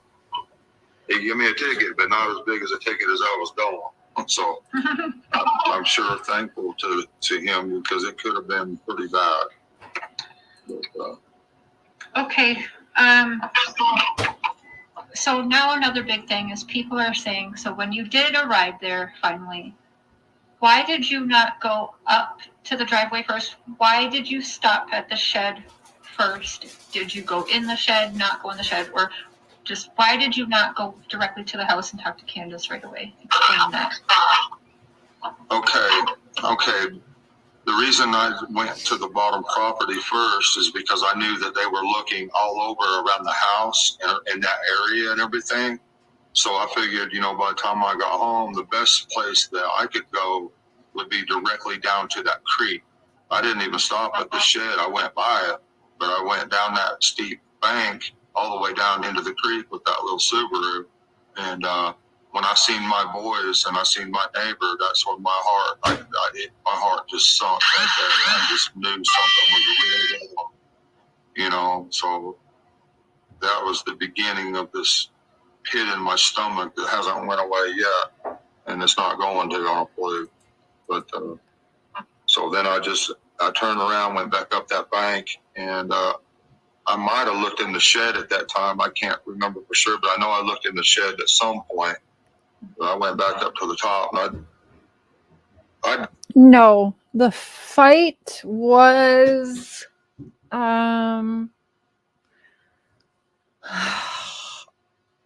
October 2020. October of 2020, I believe. So several months before Summer's disappearance. Or was it 2019? No, I think it was October 2020. We can look it up. October 2020, I believe, because Summer went missing June 2021. So yeah, October 2020 sounds right. I do believe there might have been a cop car or two there at that time, but I'm not sure. I can't be positive on that because I'm just so mixed up and everything at that time. Well, One thing you see, I'm sorry. One thing you seemed always super sure of, Dawn, was that she would never leave the property. She just wouldn't do it. And you guys reference her swing a lot. Why do you reference the swing? Was that like a boundary area for her? Did you guys say don't go past your swing? Or why was, Candus mentioned it a few times too, she would never leave past her swing? Well, she would go, you know, she may not have. I mean, I've seen her go to the edge of the property. I mean, not to the edge of the property, but to the edge of the lawn. But only like if the boys were down there, or something. Like the boys went down the creek one day together, and she went halfway down the hill, but she wouldn't go all the way. I mean, she was very leery. We tried to tell her or teach her to be very leery because we do have some wild bears. There's been a lot of bears spotted, and we know there are creeks around there. Tell her teacher to be very weary because we have bears around. What does that mean? Her teacher? Was her teacher coming to her house? Was Summer going to a teacher's house nearby that also had bears? I don't know, so that's weird. I'm going to rewind that for a minute. We just never thought there because she went halfway down the hill, but she wouldn't go all the way. I mean, she was very leery. We tried to tell her or teach her to be very leery because I only know of one teacher she had, which was a Sunday school teacher in the Seventh-day Adventist church. That same Sunday school teacher has been hanging out there quite a bit. In fact, she's told me in conversations that even her husband, after Summer disappeared and it was on the news, that even her husband was like, that's where you're taking our daughter and hanging out at? What? Plus, Robin even told me, right? So the teacher, like, yeah, Robin hung around there all the time. So that's kind of what I am thinking in my head, but I mean, I don't know, but all right, Carolyn, have a good day. That's what I think of when I hear this back. We do have some wild bears. There's been a lot of bears spotted, and we Okay, know there let's see. are. Oh, yeah, okay. No, you're right. You're right. Like the boys went down the creek one day together, and she went Okay. halfway down the hill, but You're right. You're right. You're right. All the way. I mean, she was very leery. We tried to tell her or teach her. Yeah, you're right. Yeah. They They tried to tell her to teach her. Okay. There's been a lot See? of bears spotted, and we know there are creeks around there, but we just never thought that one would, lay in wait and try to grab her like what has happened. But, especially midday, not midday. Yes. You're right. Yep, they are. He did say they tried to teach her. But it's daytime. I don't know. But I've tried several times. I've snuck up. She'd be behind the vehicle, just sitting there playing. And so I'd sneak up behind her or on the other side of the truck, and I'd sneak up on her and I'd scare her.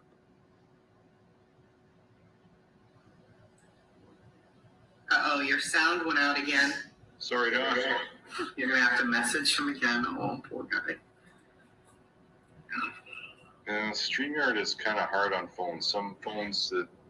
And I think that's fair, Charm, to be on the fence, because we're all on the fence, right? The people who dealt with them are on the fence and I think that's not a bad thing, because I think it means that we're trying to be fair. We don't want to pin something on an innocent person, right? We don't want to do that. But we also can't help our gut feelings either. So, and that's where everyone's opinions is supposed to come together and make a bigger, but yeah, I think it's fair to be on the fence with it. It just means you're keeping your mind open. You're keeping, you want to hear all facts. You want to see all the evidence before you're definite. And that's fair. They just don't like it. I don't know what it is. It's really bad on my phone. It's awful. Yeah. I get kicked out of my own StreamYard on phone, so I don't bother using it. That's what started happening on mine. Like I just in the middle of a live, everything's fine, and all of a sudden, poof. So I heard the melon out. Also, I have my camera on for a little bit. What was I gonna say? Also, I don't think a lot of us want to believe that a mother and father would harm their own child. That's not something I want to believe or pin on somebody ever, even if they did it. Like Mark says that a lot. He is a lot more nicer in these cases than me, because he doesn't go there right away, because he doesn't want to. He doesn't want to think that. And neither do I. I don't want to think that that's what a parent would do, but I'm also not dumb. And I've lived through what I lived through, so I know what parents do. Some, not all, right? But I know what some parents are capable of. And usually it's parents of how do I put this? Of us lower class folk, okay, are usually the ones that are stuck in this generational bullshit. A lot do not get out of it. And this kind of shit happens. Some people plan it. To me, in my opinion, there's something very dark in Summer's case. I think that goes a little deeper than just Candus and Dawn, but that's my personal opinion. I mean, I don't know either, right? Every rabbit hole. I mean, and I think that's fair to go down every rabbit hole either. I know I get a lot of shit for it because I'm also a very spiritual person. I believe some people have gifts, but I don't think there's anything wrong with that. If your heart is pure in this and really wanting answers because you just want to help, right? I'd rather think it's them than a trafficker. Sadly, it happens more than we'd like to think, right? Yo, main girl. Really good. What are you thinking so far? My heart's breaking for the guy. Yeah. I mean, yet again. Get the truth. And I just want to thank you again for doing this. I think you're doing great. So Thank you. But I really do want to hear the story that he was going to tell us about jumping out at Summer. Yeah, can you go back to there again? Hey, Aubrey. Yeah, there's been we tried, to teach her not, that there's wild animals and other things. We just, I don't want to, sorry. Okay. We call them meth heads, meth monsters, whatever. So we knew that was it, but I probably shouldn't say that because people tear that apart. And sorry. But yeah, bears, and I've snuck up behind her. She'd be behind the vehicle, just sitting there playing or whatever, But I'd sneak up and I'd scare the daylights out of her, trying to teach her, that. And yeah.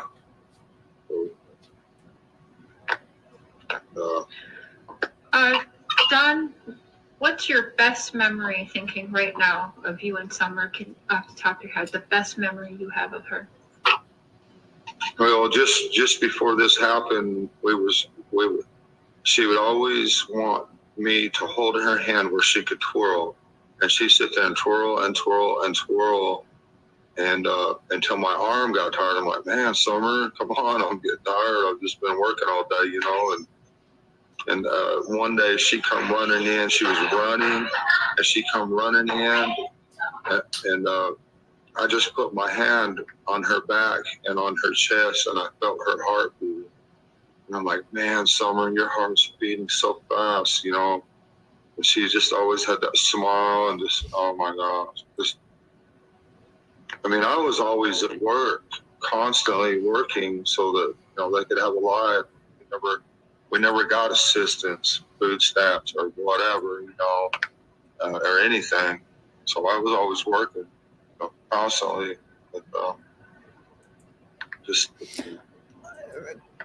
But anytime that I kind of understand that feeling, because there's 9 times out of 10 I'm like, I freaking know what happened. Like, I know what happened. You know what I mean? Like, what I've witnessed personally that hasn't even been on the YouTubes for y'all to see. Everyone says that, all I cared about was this and that. Where's all the recordings of me 24/7 for damn near 11 months before he went to jail on video calls and all of our phone calls? Because all I did was talk to that man from the minute I woke up to the minute I went to sleep, right? So I don't have all that on my channel.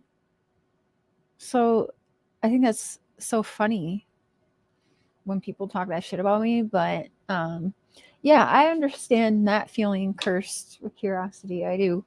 A lot of times I feel exactly like that. Me and her went anywhere together, she just... Cher, does Dawn's other daughter ever done an interview? She has spoken. If you look it up, I think some of the stuff got deleted, but I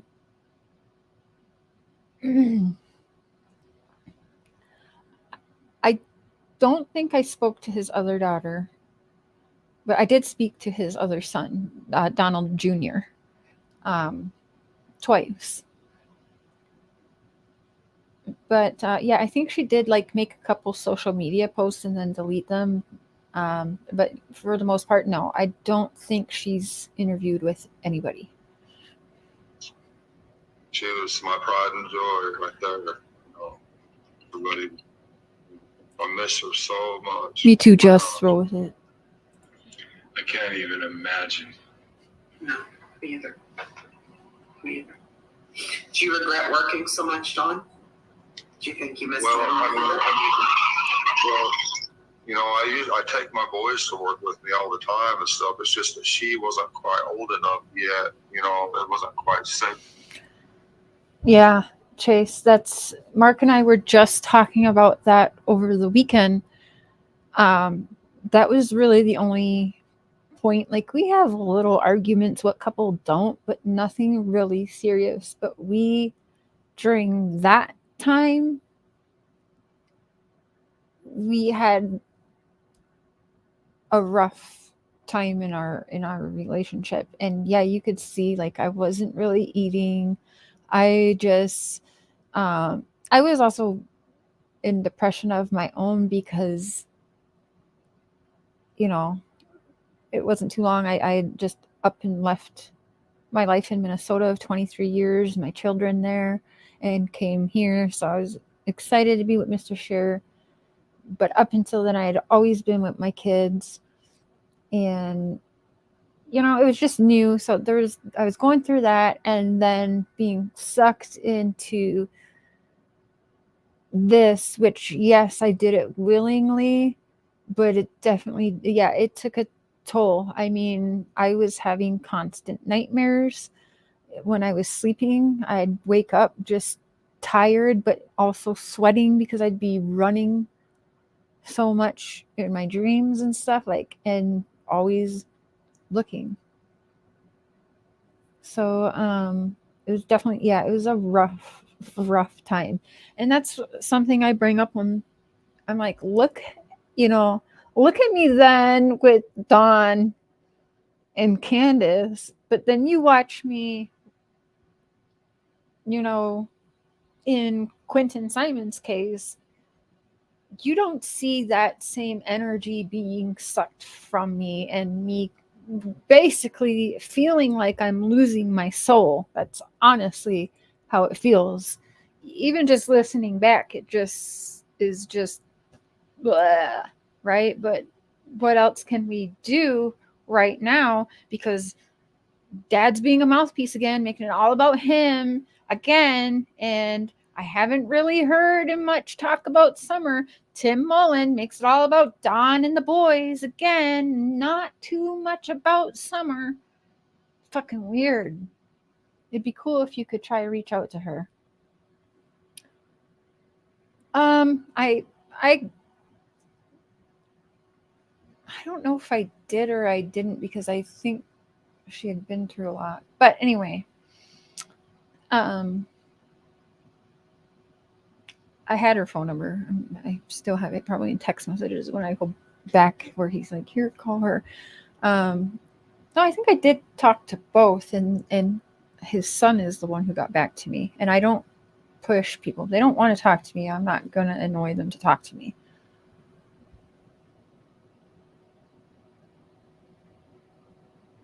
Yeah, it was everything. Just draining. Yeah. Up for her yet to, in a couple more years, I would have probably been teaching her how to spot nails, but she just wasn't. I've had her out on a few jobs with Mom, but they'd always leave, but they can spot nails, like that airplane ride. I don't know if y'all seen that we done the drywall in that airplane hangar, and that guy, he come in and asked if he could give it a ride in his airplane. I'm like, I wouldn't let him miss it, So that was pretty awesome. There was a rumor that the kids went to work with you that day. Somebody mentioned that the boys were at work with you that day. Is there any truth to that? No, nobody. They weren't work with me that day because I fired Dudley the day before. I fired him, and he was just creating a lot of problems at that job. He was driving around there and calling my boss constantly. So for whatever reason, I'm not sure why, but no, that one of my boys they weren't with me that day. I didn't take them very often, and they really don't like to go. Because it's kind of boring sitting there spotting nails all day. So, but they want to run free. Yeah, some of the jobs, where it's more open and stuff out in the middle of nowhere, they can just go out and play on a dirt pile. They love that. So, it just kind of depends on the job. That particular job there's a lot of houses. It's a subdivision, and you got a lot of bosses and important people running around, so you can't take a kid at one of them places. It's not, you know what I'm saying? But some of them jobs you could take them to, and they could really enjoy the property and whatever the people were doing with it. You know what I mean? It's just some of the places are really nice, like that airplane hangar. You got to see that, so that was really good. The airplanes and everything. Yeah, that does sound pretty cool, actually. The dogs, were your dogs home June 15th, or you said they were gone for a few days about the time Summer had gone missing? Were all of the dogs around? Were some of the dogs around? And how many dogs did you have then? Yeah. You know, people drop off their stray dogs there all the time. And, you know, we've had a few good dogs, you know, of higher breed that people stole from us. And so we end up with a lot of stray dogs. And so we just take care of them. That's all we can do, the best of our ability. But sometimes they just run off and we don't see them for a couple of days. But at this particular day, they weren't up on the hill, but one or two of them come in, I think, if I remember right, eventually come in, but that was about it. So we don't know where they go or what they do, but we're not gonna. So were they around at the time that the police had shown up then to take your guys' report for Summer missing? Were the dogs there then? No, they weren't there, and these dogs are like, they don't know when to bark and when not to bark, and they don't know. I wish now I had some Great Danes or German Shepherds or something like that, because these dogs here are not any kind of dog you want to protect your kids. It wouldn't do a bit of good, you know. Now, a lot of people are wondering, how come Grandma's not living there in the camper right now? She went to help her sister because her sister, at least this is what we're being told, but her sister is not able to do a lot of work or whatever like that. So that's the story I'm getting told anyway. Okay. That's all. So she must not be a person of interest then for the police to allow her to leave state, right? I wouldn't think so. I mean, she was right there with Candus, you know. I mean, she was putting a knee brace. Candus was putting a knee brace on her when Candus come in the house. You know, she asked the boys where she was, and she said downstairs. And that's when she never seen her after that. You know, from that point on, she's been gone. Okay. I just want to clarify before we move past that, because people are going to say Illinois. I thought she was in Wisconsin. They lived in Wisconsin, but her sister lives in Illinois somewhere, and I'm not sure what town, but yeah. Alrighty. So do you have any more questions, honey? Yes, I do. But the one I just forgot. Another big thing people are harping on you for is when you were asked the question, what should happen to the person who took Summer or whatever happened? If somebody has Summer, or, you know, if they abducted her or worse, you were asked what should happen to that person should they be found or what? And your response was you weren't sure you would want to put someone in prison because you know that life. And I understand your response because we talk, so you know my past and everything. So I understood your response. But also, it's in your church teachings because God always said you forgive, right? So is that kind of why you think you would be a little more forgiving? Is it because of that's your religion, your beliefs, that's what you feel in your heart? Or can you kind of just clarify that a little bit for people who are freaking out about that? Yeah, you know, of course, the first thing that comes to your mind, if somebody hurts my kid or your kid or anybody's kid, is I'm going to hurt them. That's the first thing that's going to run through any person's mind. But if you allow the system to put them in prison, there's no worse place. Death is better than prison. Okay, you have to be in prison or have been there to understand that death is better than prison. So prison's way worse. And not only that, once you get in prison, them guys in there are going to be like, you know what, that could have been my kid. And they're going to act accordingly. And a lot of people don't understand that. And that's why I hesitated when I answered that question. And Mr. Chris probably wouldn't. That's probably way beyond him, I guess. I don't know to understand that type of thing. But yeah, prison's the worst thing that any person or human being can go through. So that's, but if the man asked God for forgiveness and changed his ways, who am I to not grant him forgiveness? I mean, I His don't know. sister's husband had a heart attack. Huh. Those kids in the background don't sound like happy sounds. No, it is. I think it's kids running around, but he's at the church. They made beautiful children. It's never their fault they came from. Exactly, Zena. Wish I would have fired the builder and shut down those job sites had they known children were on there. Probably, yeah. I just can't forget Grandis just taking off like that. Do you think it's possible Jose took his life because he really knew what happened? Maria, I'm not one that believes that Jose's dead. I just don't. And I know that upsets some people. I just don't believe it, nor have I seen enough evidence to even prove that, but made up obituaries online that can't even get the information and name spelled right. So that's my personal opinion anyway on that situation. And I think Jose probably knows more, but I believe Jose also has been investigated. So if he was involved, I think that there would have been an arrest there already.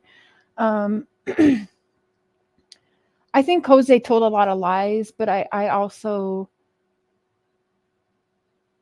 he was the first and so far only person, because Robin's remarks just seem so robotic and staged for TV, and all that.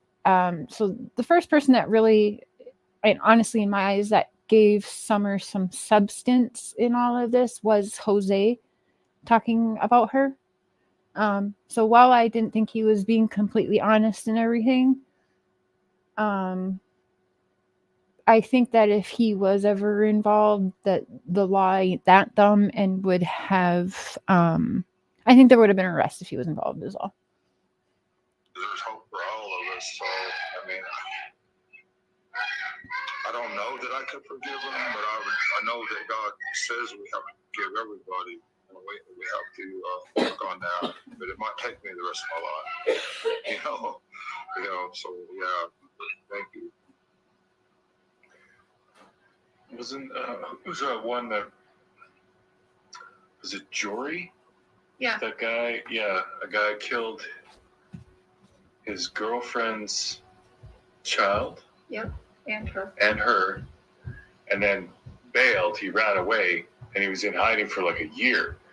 But her mom, she said that she forgives him. Yep.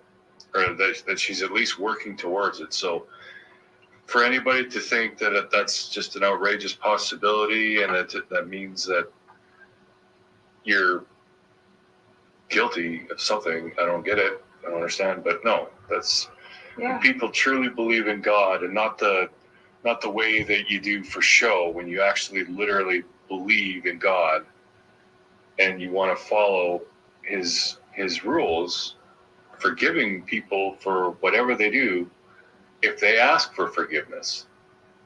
That's an important part of almost all religions.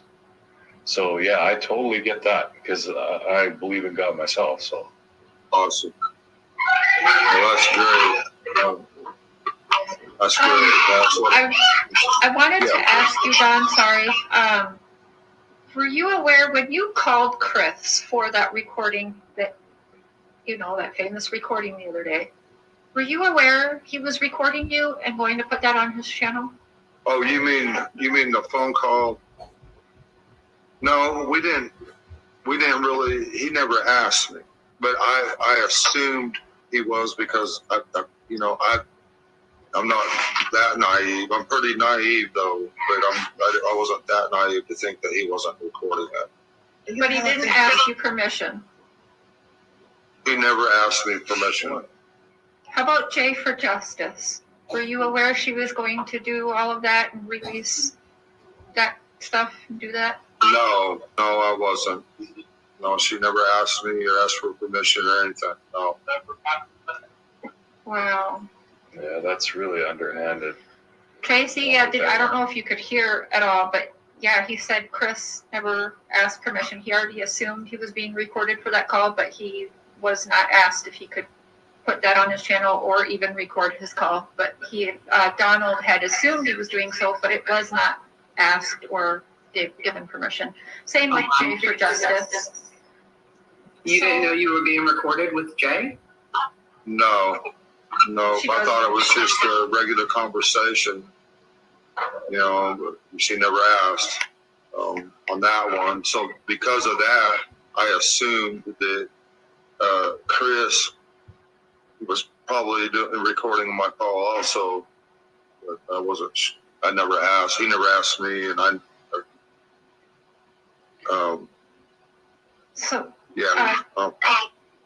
Don, you know that we are recording this right now and that we're going to put it on both of mine and Tracy's channels. And we told you this ahead of time, right? And we asked your permission, right? Absolutely. And I thank you very much for trying to help me clear this up. Thank you. I thank you for doing it again when we've been just bombarded with hate. So we're shocked that you did it. And we wish we could help a lot more than just giving you your voice. But I think we did really good for this sit down. But before we end it, without dogging Chris, is there anything that you want to address that you feel we didn't take care of that you wanted to tonight about what was said? Is there anything you really want to say?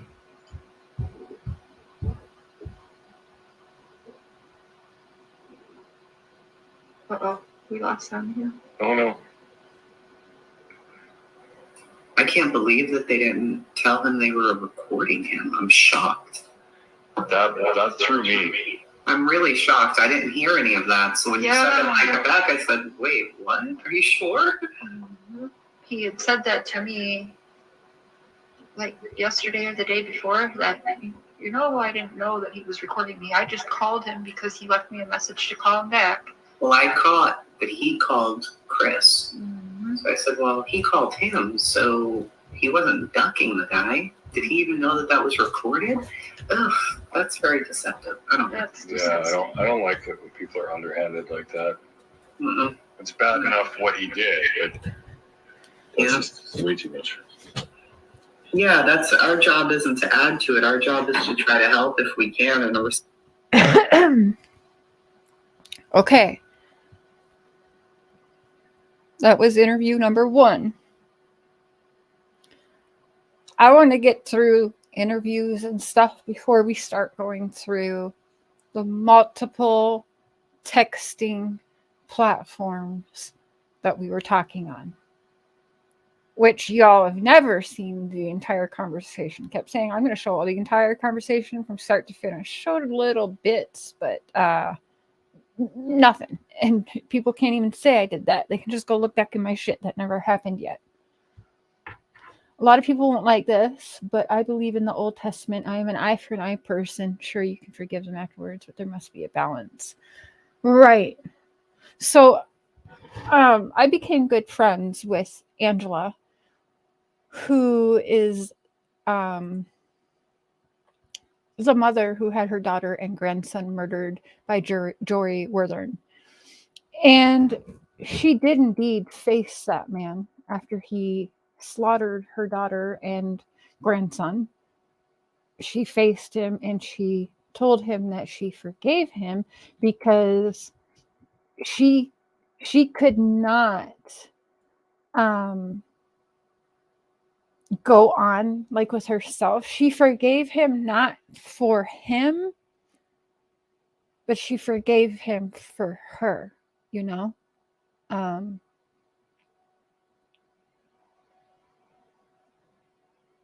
let me see here.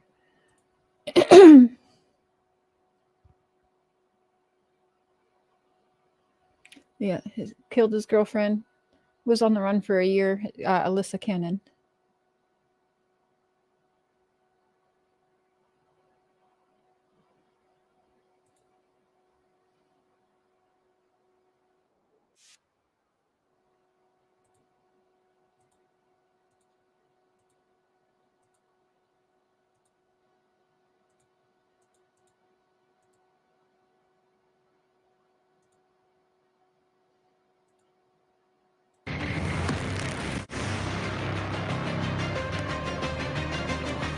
After 2 years of grieving, hoping, and praying for peace, Angela Cannon and her family are about to get the opportunity they were denied. In a shocking and unexpected turn of events, Jory Worthen, the man who admitted to killing her daughter and grandson, agrees to allow Angela the opportunity to finally meet him face to face, so she and her family can hopefully have some type of closure.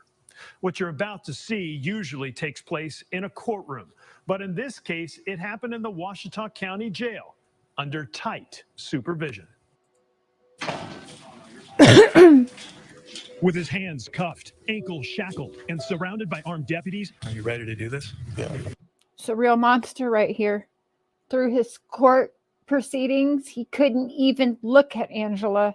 And I don't think he even looks at her now. I can't remember. But this right here, Jody Sue, this here is a real monster. This is a real monster right here, y'all. Yes, sir. Jory Worthen is shuffled in, unsure about what's going to happen next or be said. Really nervous. That's about all that's going through my mind. As he waits, we'll just park in the front because we'll have to go in where it says sheriff over there. Angela Cannon arrives at the county jail. And that's a good friend of ours. She's a mod on this channel.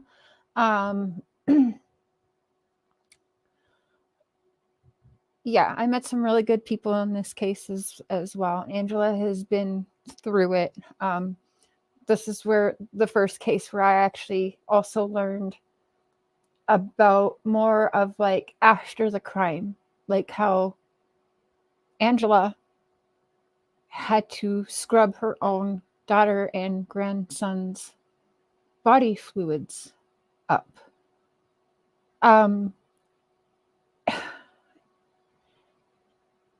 And, you know, this isn't things like that I don't really think of until it comes up to me when these poor victims are telling their stories and you hear these things and I'm like, I'm sorry, what?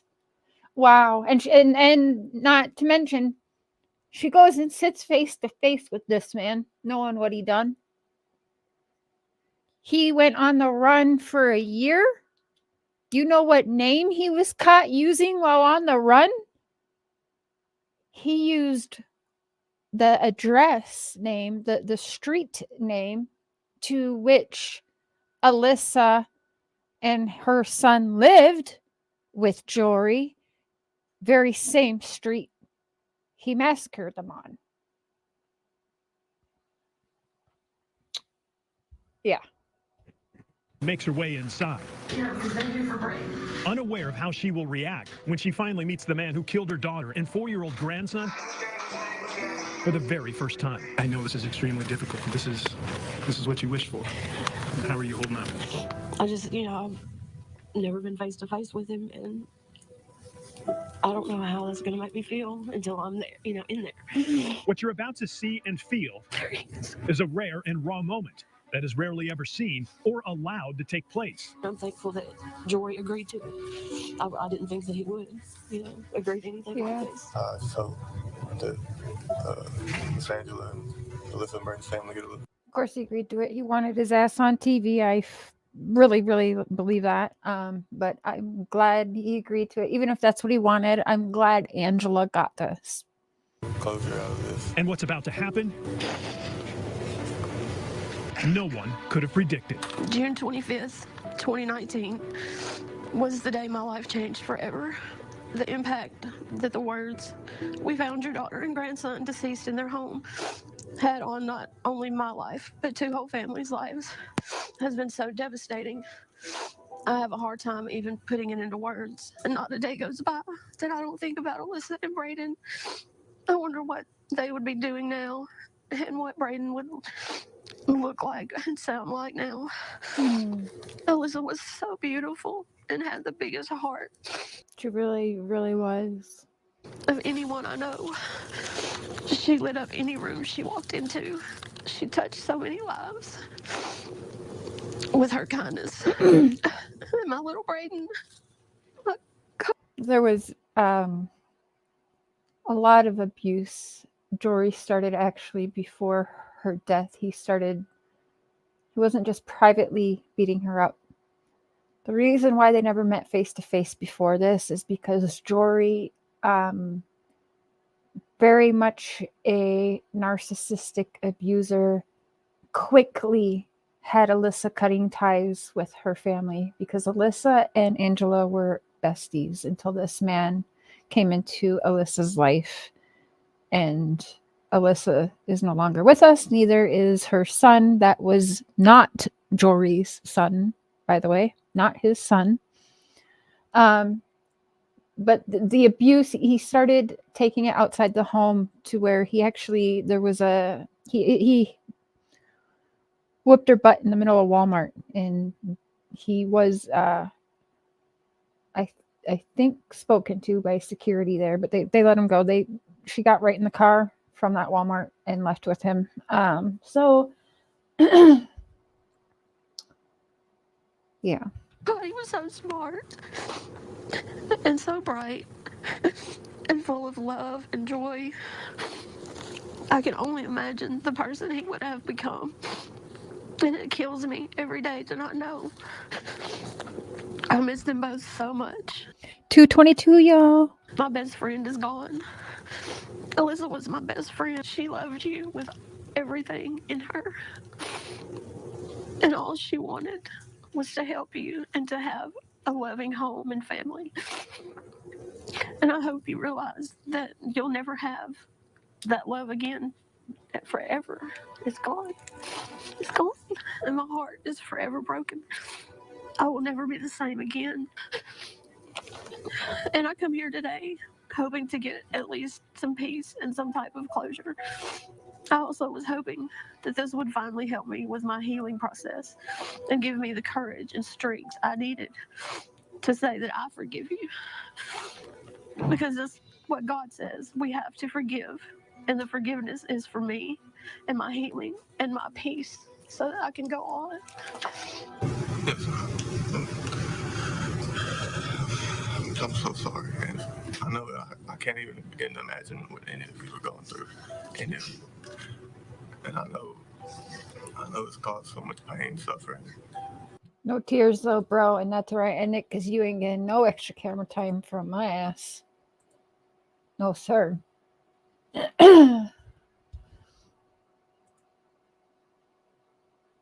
So we got through part 1 with Dawn. Do y'all want to start on interview 2? Should we keep going or do we need a break? Let me know in the chat. I'll give it a minute. Shall we keep going on? I ain't doing nothing else today.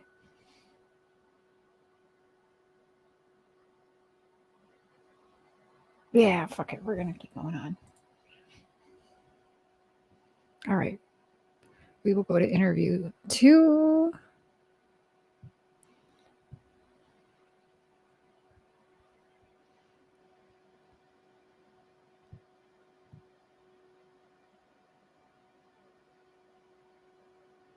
Okay.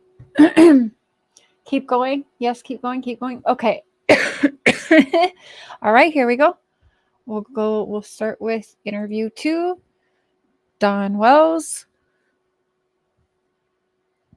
If anyone hears anything, again, get your notebooks and pens. Take a second, go grab them, because let's keep, timestamps of what people think is a little odd so that we can compare it to what's said on everybody else's platform on the same odd things being said. Because we'll do some study sessions. I don't honestly know what else I can do while we wait for the law. I'm just hoping and praying they got a lot more than they've been putting out, and that there'll be answers soon. That's all we can hope for. Just because there isn't now doesn't mean that there won't be someday. So exactly, I can understand here that he's been arrested, he's in jail, justice is happening. This is modern equivalent to an eye for an eye, and then forgiveness can happen for family healing. Right. Okay, we're gonna go Dawn Wells, part 2. So this was recorded August 10th, 2021. So Part 2 from August 10th, 2021.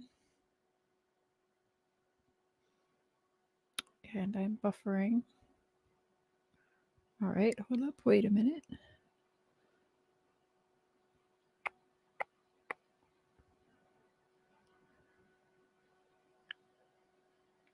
E-I-E-I-O. Okay. All right, hold up. Wait a minute.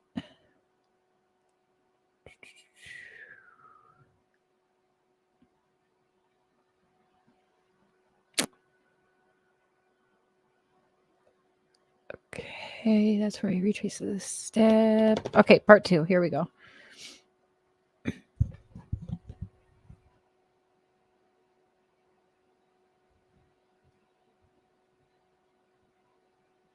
First, like this is part 2. Part 2 interview with I know Dawn Wells, and once people again, don't like when we call it an interview. So how about just part 2 of chit chatting with Dawn Wells? Hi, Priestess. Hey, Boo. Shira. Hey, Sonia. I see you're back. Hey, Sunshine. Sunshine Dragonfly. I didn't read the other half. I'm like, oh, wait. And then I saw your picture. Laverne Chase, who has been arrested and in jail. I think well, I'll let Chase answer. I think they just mean like the any monster in general that's arrested for these things, I think. I don't know. Chase is in the chat. Chase can talk for Chase.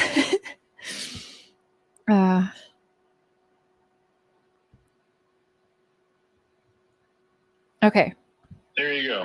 And once again, thanks, Dawn, for giving us your time. Yes, thank you. Thank you. Really appreciate it. Again, very bad sound with him because he's like walking around outside again. This is outside the church again on part 2. He did the first few at the church and then started bringing me into the home. Virtually through the home. I don't want that to be misconstrued as I was in the Wells' home physically. I was not. Virtually many times I was. I'm on vacay, that's why I haven't been in, but I love you still. I love you still too. Have an awesome time. Okay. As I'm sure you have seen, your sister-in-law, Rose, went missing about 11 years ago. Of course, I'm sure you've seen it. Some people are trying to tie you or your wife or both of you and somehow think that maybe both of you are responsible for that as well.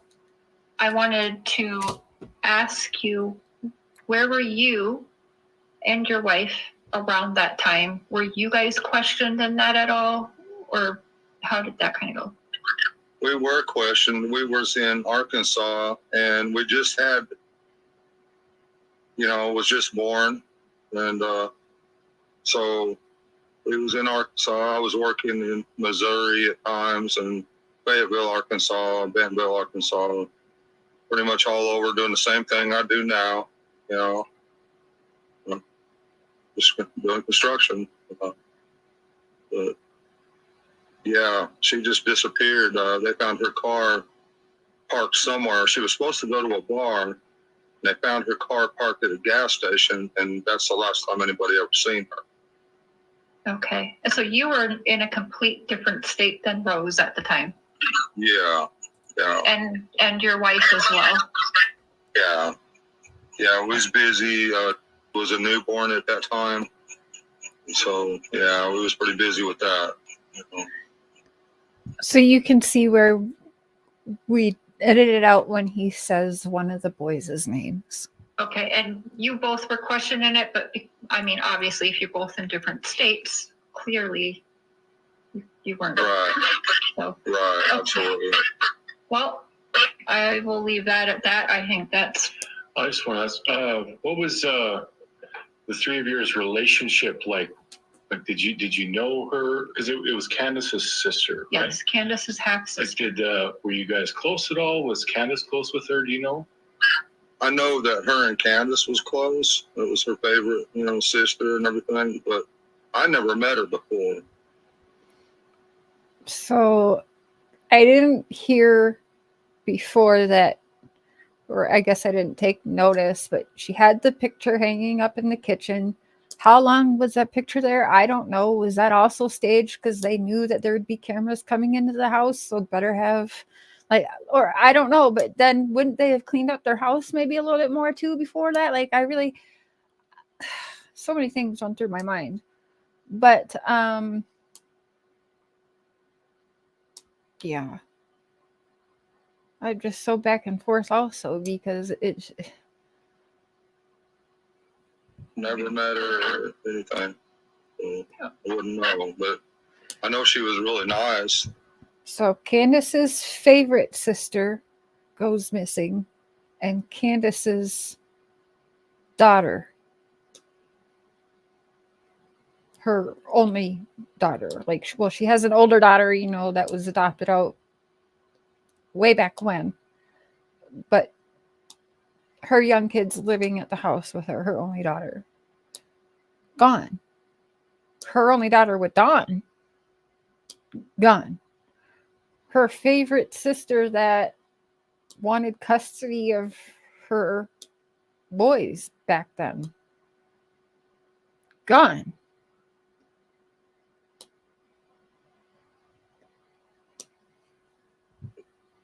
But I've never talked to her or anything. A lot of people think that Candace hated her sister, Rose, but then when that Chris went through your house, we had all noticed, everyone watching, seeing right away in the kitchen, there was a picture of Rose. There is a picture of Rose hanging up there. And so, you know, you don't do that if you are like you hate someone, like people are trying to make it sound like. So No, that really tore my wife up bad. And then, you know, she's been dealing with that for years. It's been hurting her. You know, now Summer's been abducted. So, again, I'm going to go through another case that I covered once in the past, because this also reminds me, and I can't remember what the name of the case was. Perhaps you guys can remember. Oh, what was her name? But she lived with a family that was quite like the Wells. It was just bad, lots of drugs going on, and the mom basically made her son's girlfriend like the family slave, and she was getting beat by everyone in the family, and the whole family killed her, right? On the train tracks. And that was because years before, one of their family members actually died on the train tracks, got hit by a train and died. Vera, yes, Wandering Hearts, thank you. Yes, Vera.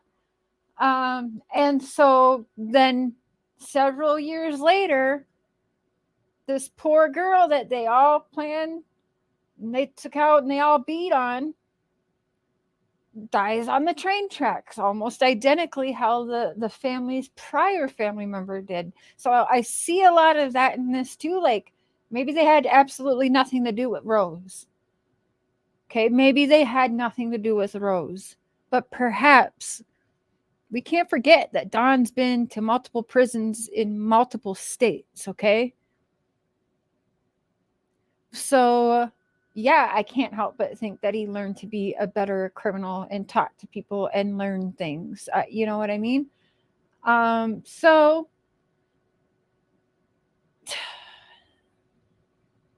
yeah, I think people forget about that. Like, he's been in prison in Texas, in Florida, like multiple states, Utah. Summer was taken from a creep that they've allowed up on that hill prior, was just my opinion all along. I'm not sure if the parents are involved. I don't believe they're keen enough. Well, again, there's a lot of puppet masters involved in this, which is weird to me too, because I haven't witnessed that in other cases.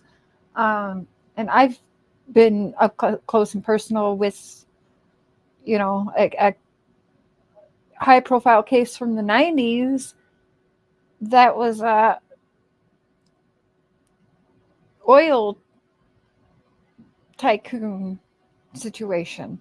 So I got all kinds of threats, and that one for the 3.5 years I was dealing with that.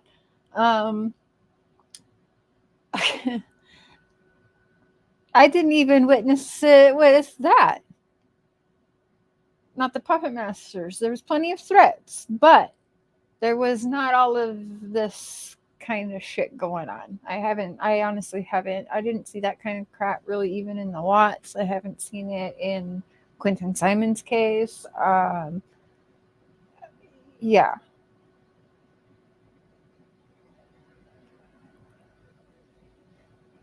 But yeah, perhaps they didn't have nothing to do with roses, but they learned, well, maybe we can get away with this, right? Everyone around knows that the reception sucks, right? They had to bring in a freaking tower to use for the search and rescue people for summer, right?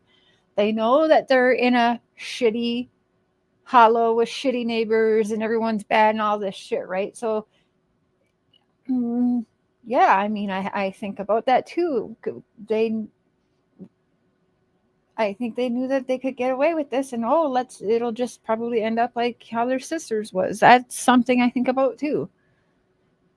But I do also think it's weird that in 11 years, Candus's sister and daughter are missing without a trace. That's weird to me. The people that don't think that's weird are weird to me.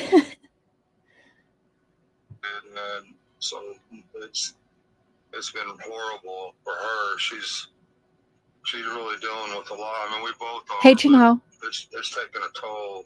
I can tell she's, and then with what Chris and others have done, she don't trust nobody no more. I tried to get her to come with me, and she's like, she just don't want to trust anybody anymore. And I apologize. No, don't apologize. We understand. It's totally okay. We get it. Really shitty sound again, y'all. She's afraid of everybody now. She's all messed up inside. She has every right to be. That is okay. The other thing they're saying, Don, is that when there was EquuSearch and the private search parties that were coming in, there's rumors going around that you only allowed searches around certain areas, but that you didn't allow your whole property to be searched.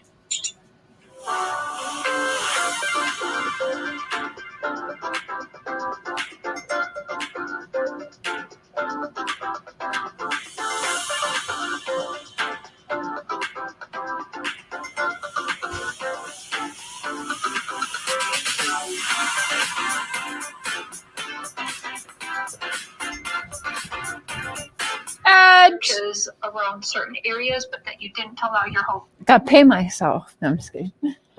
Then why did Don say the call never dropped when he was on his way home talking to Candus? That stood out to you. Yeah. You never know what someone is capable of, no matter where they come from. True, trolling bish. Still love that name. Drive safe, Janelle. It's a great question. Just roll with it. I mean, there's a lot of questions like that, right?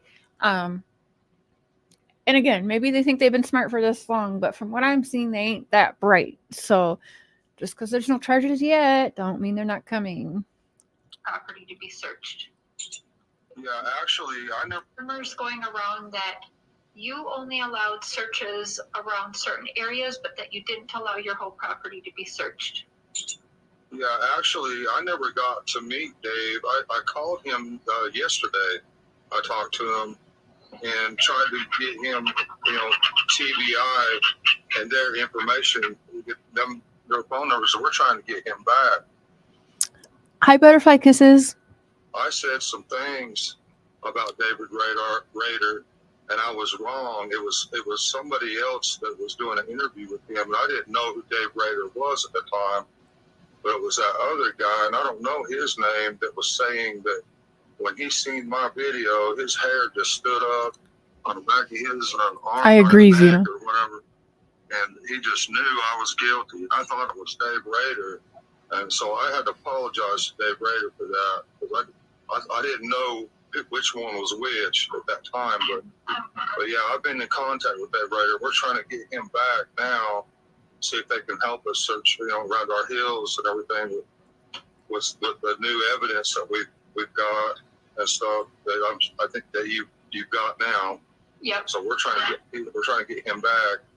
I'm sending him all that information and everything, and got him in touch with TBI in Hawkins County. So we're hoping. I don't know if we should say anything about all that. Not yet. We'll wait. Yeah. We'll wait on that. We'll do that a different day. Give TBI a little time to do their thing. Hold up. Yeah. What was that? What are we waiting on? Sorry. I'm in touch with TBI that you've got now. Yep. So we're trying to apologize to Dave Rader for that, because I didn't know which one was which at that time. But yeah, I've been in contact. No, if you read the description to the show, this is rewinding through the past, because we're listening to what he said before jail, now what he's saying after jail, and just taking notes, if you will. With Dave Rader, we're trying to get him back now, see if they can help us search, around our hills and everything with the new evidence that we've got and stuff that I think that you've got now. Yep. So we're trying to get him back. I'm sending him all that information and everything, and got him in touch with TBI. Okay, the new evidence. I'm trying to think. I'm going to have to go back in the text messages from August, beginning of August, to find out, because I can't think of at that time what was that specific thing that was reported to TBI. So actually, let me write that down so I remember, so that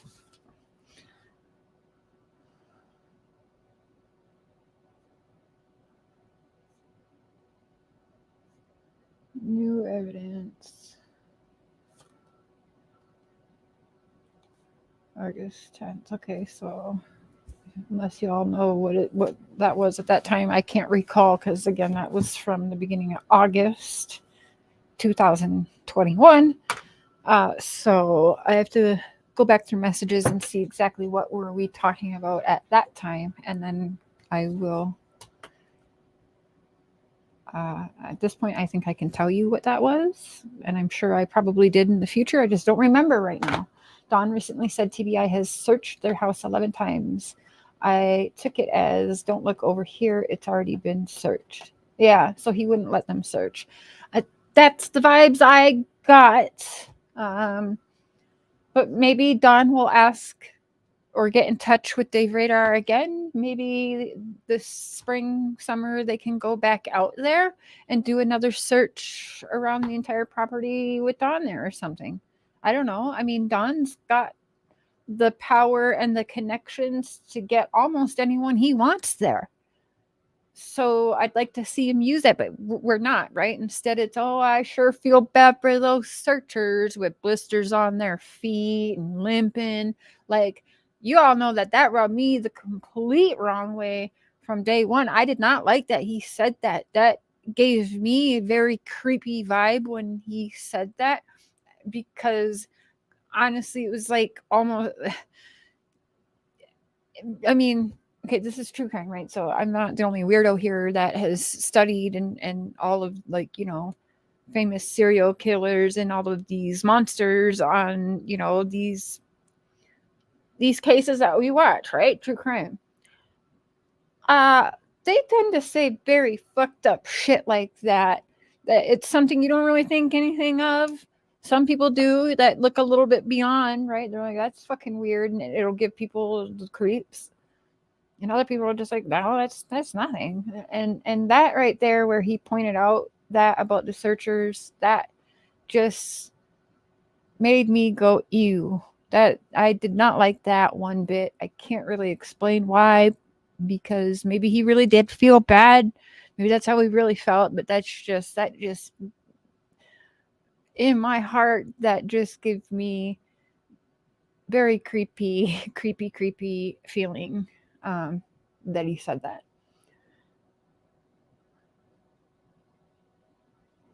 Yeah. Okay. County, so we're hoping. I don't know if we should say anything about all that. Not yet. We'll wait. Yeah. we'll wait on that. We'll do that a different day. Give TBI a little time to do their thing. Yeah. So yeah, but you didn't restrict anyone, like you let them search wherever around your property? Oh yeah, See, I wasn't just rushing to get the first information. I wanted things to be looked at first and give it time before I put it on my channel. Guilt will eat you alive. Yeah, and I think we started seeing a lot of that, and I think we're gonna slowly start seeing that again, and them eating each other alive. Yep. from day one, they've been more than welcome to search all our property. They searched it, at least 6 times, and then they come back a few more times and searched. And yeah, they're more than welcome to come back. Don basically backed up what one of the comments just were about. They had searchers there about 11 times, so that's right around. I mean, he's pretty much acknowledging that. At least like what he said, 6 or 7, and then a few more times. So yeah, he's. There's no problem. Yeah, I don't know what else to say on that, but Nope, that's Yeah, we just want. I don't know. Do you think so? If they are doing some kind of cover up, let's say, okay, in the way some of us feel, if they are doing that, if they are found guilty, right, then they are some of the highest level of monsters, in my opinion, ever. Okay, to be able to do that to your daughter and get away with it and go on and party and drink and make money and worry about GoFundMe's and $1 million productions and everything we've seen them doing and trying to become basically like social media famous. We know that monsters like that, do they even have guilt? Or they just like they have no senses. What's like they just have nothing. They just, I don't even think they have the feeling of guilt to eat them alive. But what's done in the dark eventually will come to light, and I think at times they'll start eating each other alive, but I don't really think it's from guilt. It will be just from them being the horrible humans that they possibly are. I'm not saying for sure because I really don't know, but I just know how I feel. Hi, Adam's lost house cat. It would not matter to me how many times they had to search. Please find my daughter is what I would be screaming. Yeah, I feel that. Yeah. I'll clear that up because some were saying that you were only allowing them to search certain areas on your property. So we found that really weird. yeah, they didn't have to have any search warrants or anything like that. We haven't retained no lawyers in regard. Yeah, trolling Bish. It could be, but I do somewhat have a small theory that I've always had. I think some of y'all probably would remember.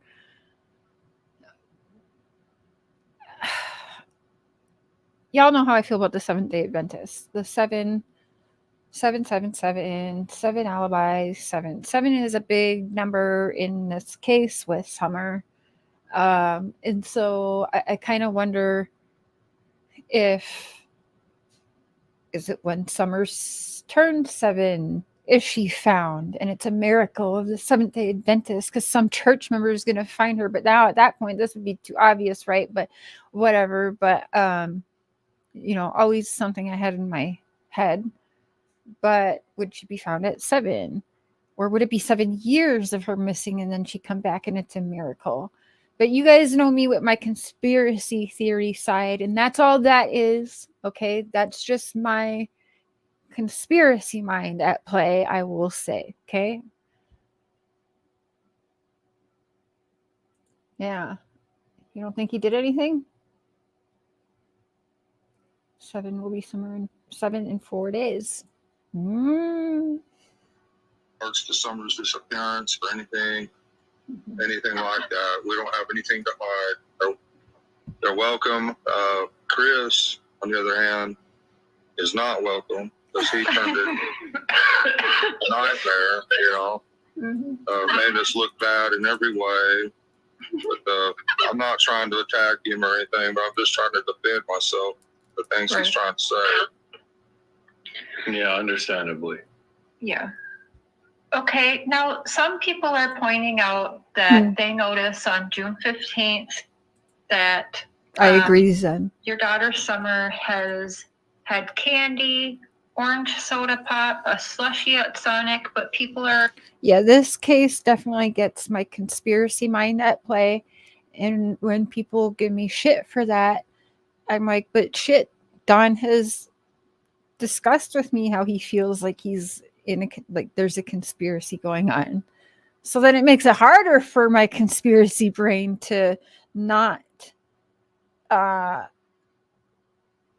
wander a little more in this case, right? So, hey, Tanya, he said, we try to tell her and teach her. He's not talking about her teachers. Yes, I know. I corrected myself. You'll hear that in a couple of seconds. Thank you. Now, I'm sure you've read, trying to say, well, what kind of food did she eat? How come there was no real meals in there? Blah, blah, blah. Do you happen to know...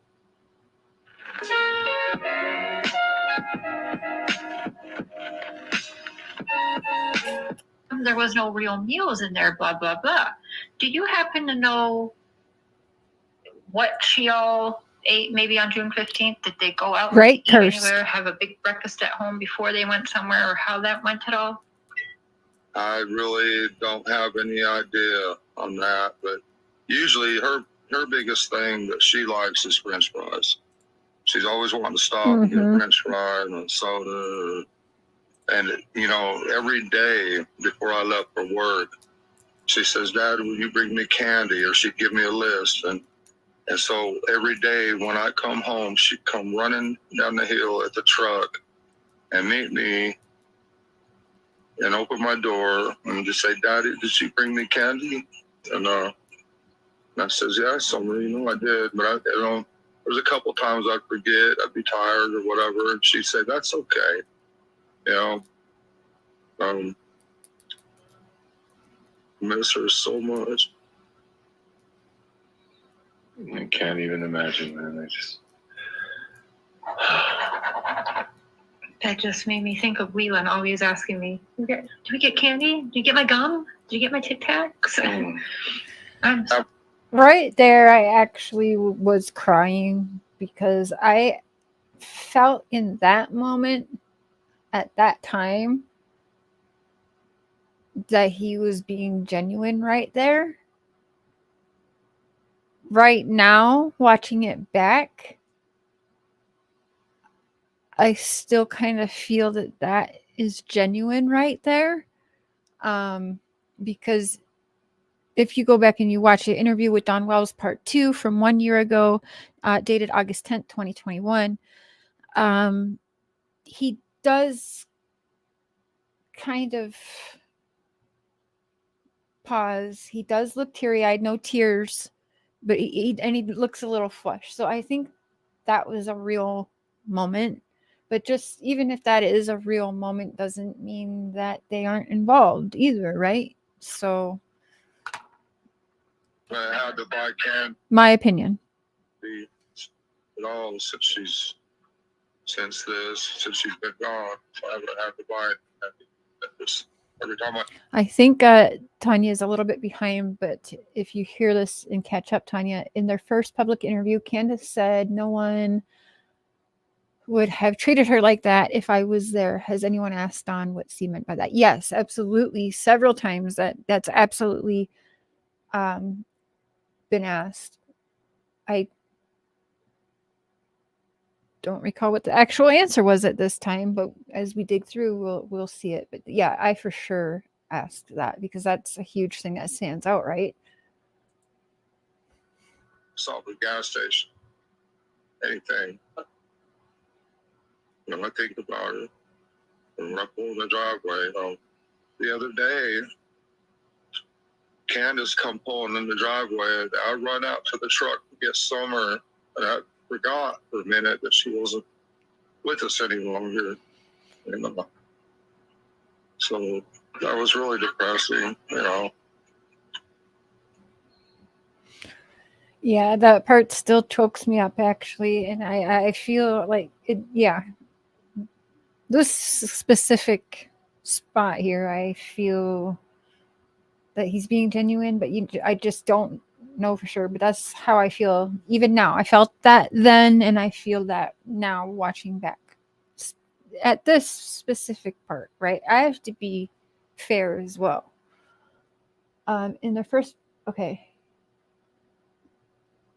I saw them on Dr. Phil's show first. That's when I was like, oh, wait, let me look on here and see what people are saying on YouTube. This is how I found this community. Well, welcome. We're glad you found us. But yeah, the Dr. Phil show was interesting. Didn't necessarily make them look very innocent either, right? In my opinion. I'm so sorry. Not Candus, for sure. Wow. I wish for everything I got that she'd just magically just be home safe. Mm-hmm. And there is absolutely no clues. Nobody. We don't know the TBI. Nobody. We have nothing. Don't know which way to go. It's definitely is going to take a miracle. There's no other way than a miracle from God. I mean, that I can see. There's no other way. So I pray constantly and try to stay in Scripture, and commandments is a must. I've been trying to do that for quite a while, but I'm not perfect, of course. Are you sick of having issues with your webinars, wasting tons of time on troubleshooting with attendees? If so, Of course. He did have the balls to go on the behavior panel, and Dr. Phil, he seemed very confident, unlike his wife, right? Yeah. I'm sure they're all sad and miss her. There's a lot of people that think they are guilty. Hitler was also sad, and we know he was guilty as well. Yeah. He might know something now today if she did anything, but if not, she will take that to her grave, probably. Unless the law got something good. See my baby. If something has happened to her, I'll see her in the resurrection. Jesus pointed out. All right. We're at We're at the part that I took note of yesterday. Part 2, about 11 minutes and 4 seconds in. And again, this is August 10th. But this was pre-recorded and put out probably a day or two after recording. So this is probably more taken like about August 8th. Summer went missing June 15th, 2021.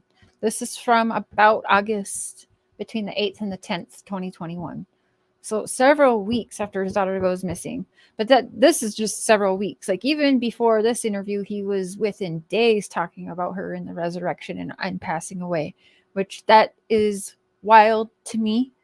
But again, I don't know how, like maybe they think that because they think the worst because their daughter was taken, and that's terrible, right? So maybe they are thinking the worst. I don't know, but I don't like that because again, it's not something I've witnessed in a lot of other cases where they so quickly write, especially their young child off like that, as they're just dead. I'll see them in the resurrection, right?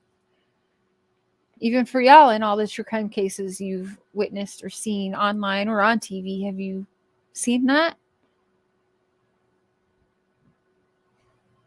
This life was nothing. This death is nothing. This death is nothing. If something has happened to her, I'll see her in the resurrection. Jesus pointed out, this life was nothing. This death is nothing. It's the second death we got to. That's the one we got to be leery of. Was the second death, not this one. How do you guys feel about that right there? How he says that right there. How do you guys feel about that right there? Let me rewind it. This life doesn't even matter. Nothing. If something has happened to her, I'll see her in the resurrection. Jesus pointed out, this life is nothing. This death is nothing. It's the second death that's the one we gotta be leery of, is the second death, not this one. This life. I'm going to pause that right there. I'm going to drop the link. Let's do open panel for a couple of minutes and come up here and tell me, what do you think about that part right there? Hi, Chris. What do you make of that right there? And again, this just being with, between August 8th and 10th of 2021, several weeks after she's gone. How do you feel about hearing that right there? This first death doesn't matter. It's the second one we got to worry about.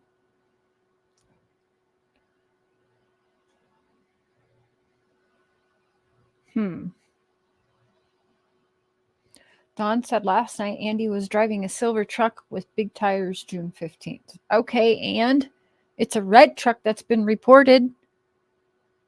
So what? Yeah, I'm going to have to listen to all of what he said last night, because I've just been for the last 2 days listening to the call with Benny, and then that triggered me to go back and re-listen to everything. And then some of the things that people have sent to me in clips, again, triggered me to want to go back and re-listen. What second one? Okay. She's a baby. Right. It is crazy. Doesn't even matter. But yeah.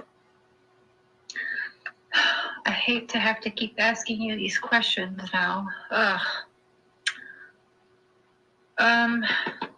Summer, some people think because we didn't really hear her a lot, some people think she didn't really speak that much. Was Summer a big talker? Was she more quiet and reserved? Did she know how to swim also and love to swim? We saw a little bit, but people were wondering, does she know how to swim? No, we never taught her how to swim yet. She does. My son, I taught him how to swim on his back, so he knows how to slow down and take it easy, swim on his back. And when we went out to Pineview Dam, he took off across the dam. I was scared to death. But my son Donnie went out and got him, but he scared the daylights out of me out there in that deep water, But he can swim on his back. We would never take our kids anywhere that's unsafe or deep water or anything like that. There's no way. But I even talked to Candus about that a lot. Make sure you can see in the videos it was shallow water, everything. Yeah. Well, it does make a little bit more sense with, I don't know if it's true or not, but Hunter had said she had slipped and gone underwater. So it made a little bit more sense that she might panic a little bit. Yep. If she couldn't actually swim and, tread water and bring herself back up. But yeah, okay. Yeah, she's real leery anyway. She won't go. She it's just like around our house.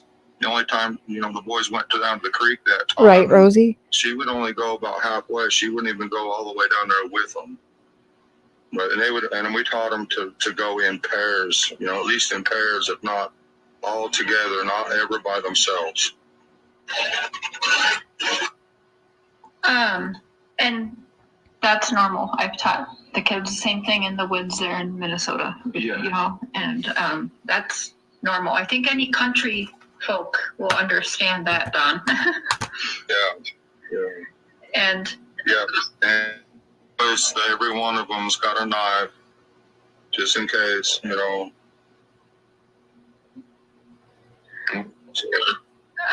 So Chris asked you to describe the scenario of your daughter Summer being abducted. He asked you to describe that, which they were analyzing yesterday. I was wondering if you could re-describe what you think in your mind happened to Summer, because you had said something and they're picking it apart. I'm sure you watched it. So after you answer that, I'll kind of say some more. Yeah.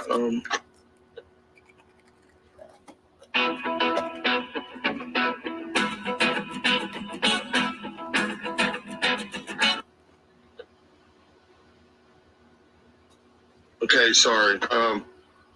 Yeah, because I know that Summer would never leave from around our house, you know, but she has gone outside by herself a few times. I'd say, boys, you can't leave her outside by yourself. But we usually, we'd go outside and she'd be right there close by or whatever. So she would never go far away.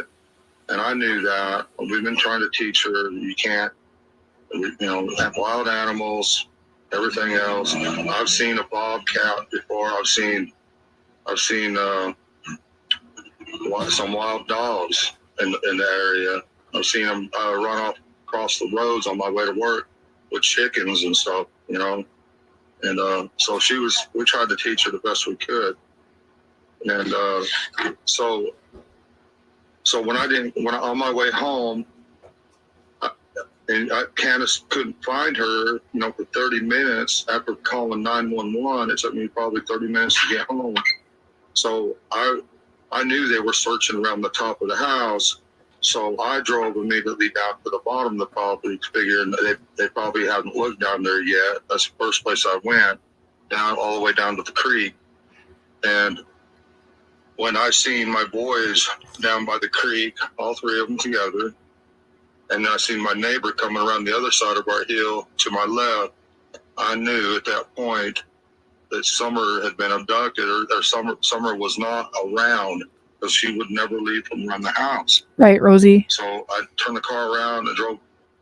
I don't know if I looked in the shed at that time or not, that little shed there at the bottom. I can't remember if I come back or not, but I drove up to the house, and I believe there might have been a cop car or two there. I think there was a couple there, if I'm not mistaken. I could be. But One moment.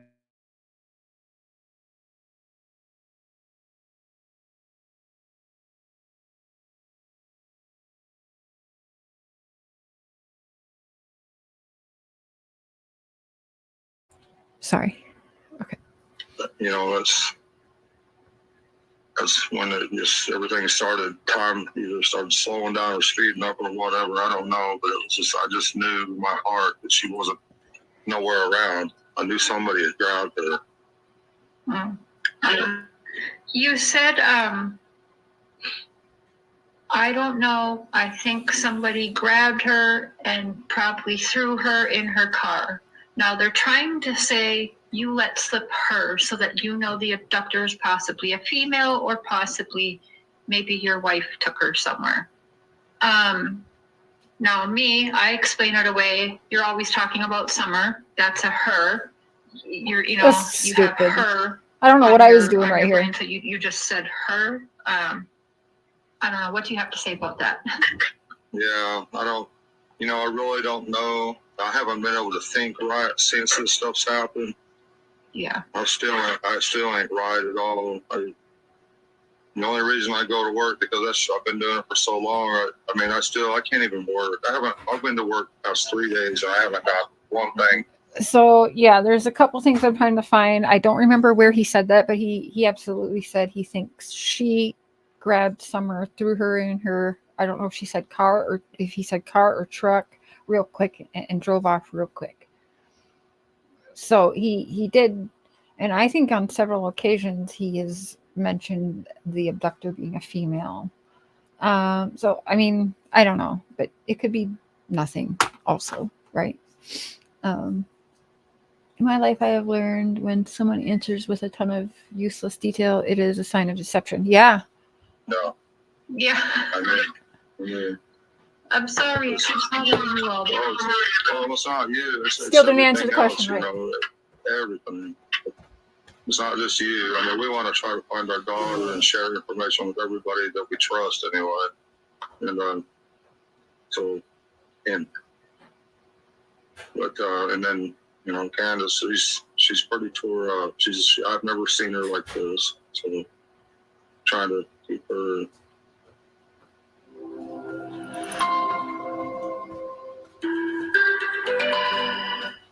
Today, you are not prepared. If you found yourself Nope, cut still off didn't from answer the modern questions, medical care right? and He treatment, dodges around the questions real well. So trying to keep her, trying to help her all I can. You know, like I say, I can't think right. So I could have said anything. It's hard to say. I didn't really think too much of it. You know, they're just trying to milk the show, whatever. Well, they're just looking at every little thing you say and overanalyzing it and looking for things that are suspicious. But I always say everything looks suspicious when looked at with suspicion. Mm-hmm. So it's you kind of can't win in that scenario.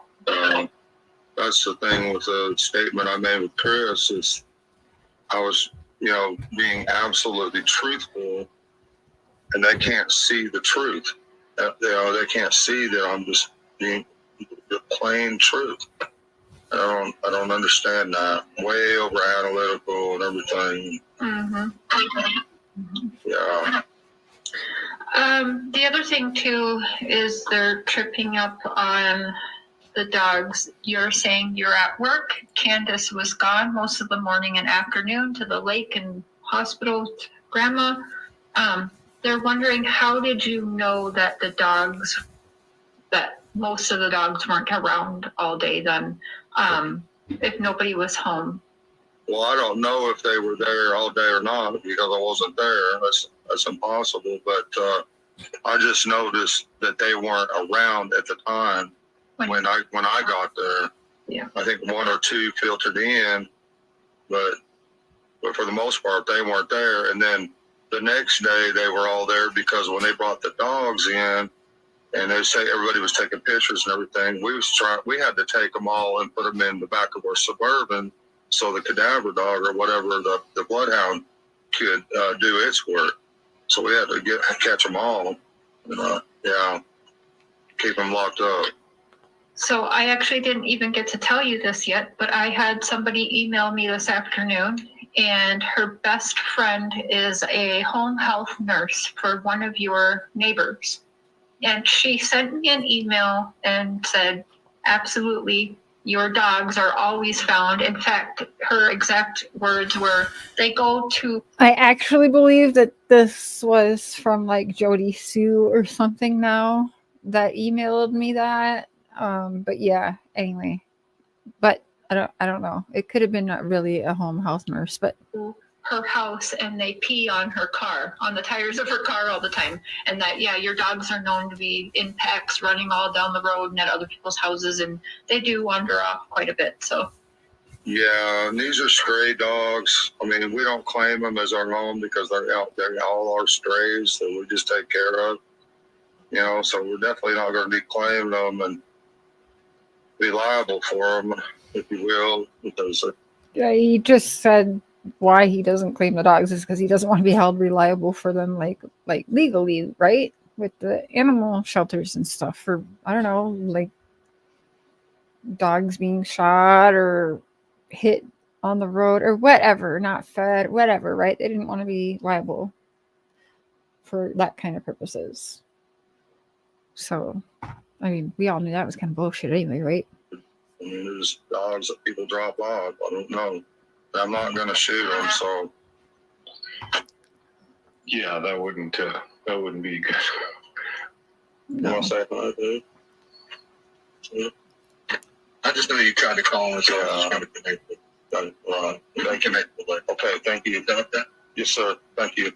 That's my pastor, Dave. I'm sorry. Nick might say hi. Yeah. Oh, say hi for us. Yep. Maybe he'll interview with us sometime, him and Robin. Yeah. Well, you know, him and some. I'm laughing when I say that. We're church members. Robin done an interview with Chris, I think, and now she won't want to do anything anymore either. Well, Vern, we got to get through that. I can't remember because this was from August 10th, 2021. So I'm gonna have to go back to remember exactly which part he's talking about then, but we will get there. I wrote it down, so we will get there. I don't remember, and I have to go through everything. So that's why we're doing it together, because I have to do it anyway. So I'm making y'all do it with me. I've been talking. Yeah, people really jumped on the hate bandwagon with her, so she's been also worried about Yes, unique trauma. Yes, they did buy new phones after the disappearance. Yep. her family. So yeah, it's too bad people are doing that. Yeah, they're just vultures. They gotta hate everything, and like they're even coming after me now. Yeah. And I haven't said anything bad about anybody, but they're still coming at me too. Like it's just part of the game. Yeah, I'm sorry. You know, but yeah, she's the sweetest girl ever, and Summer loved her. And every time Summer would go up to her, she didn't just shoo her away. She would pick her up every time and love on her every time. Never got tired of holding Summer. And I know she was tired, so yeah. What was Summer's favorite candy? You mentioned she always wanted candy. What would be the number one thing she'd want you to bring home? You know, it really didn't matter what kind or whatever, but I would always get her a big bag of candy, and I'd say, now you distribute it to your brothers, okay? And she'd say, okay, Dad. And so I just give her a bunch of stuff, and she'd eat a little bit, but she'd distribute it to her brother. Anyone that is a father or a mother in the chat right now, or even an auntie or an uncle that knows your favorite child or nephew or nieces, or even just your loved one's favorite candy, comment it in the chat right now. Don't give no information about your loved one. Just comment what their favorite snack is right now. Because for right now, I know that if I'm going to get something for like my son Seth, it's going to be probably Takis and some kind of like maybe Mountain Dew, or he really loves strawberry milk too. And Leland, sour Skittles. Cassidy and Courtney, Lindor chocolate truffle things, or Sour Patch Kids, but probably something chocolate, you know. Yeah, a Hershey bar. Reese's Pieces. What is that, bacon?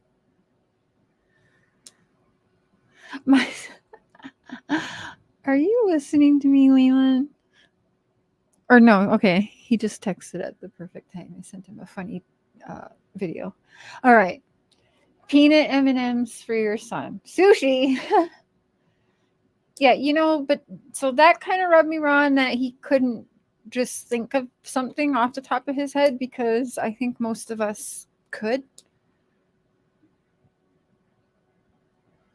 Oh, shoot. I just exited out of that. Oops. Commercial. Lime scale for 100% better cleaning. Try it today. We're locking in low prices on key Walmart brand essentials to keep your family on budget.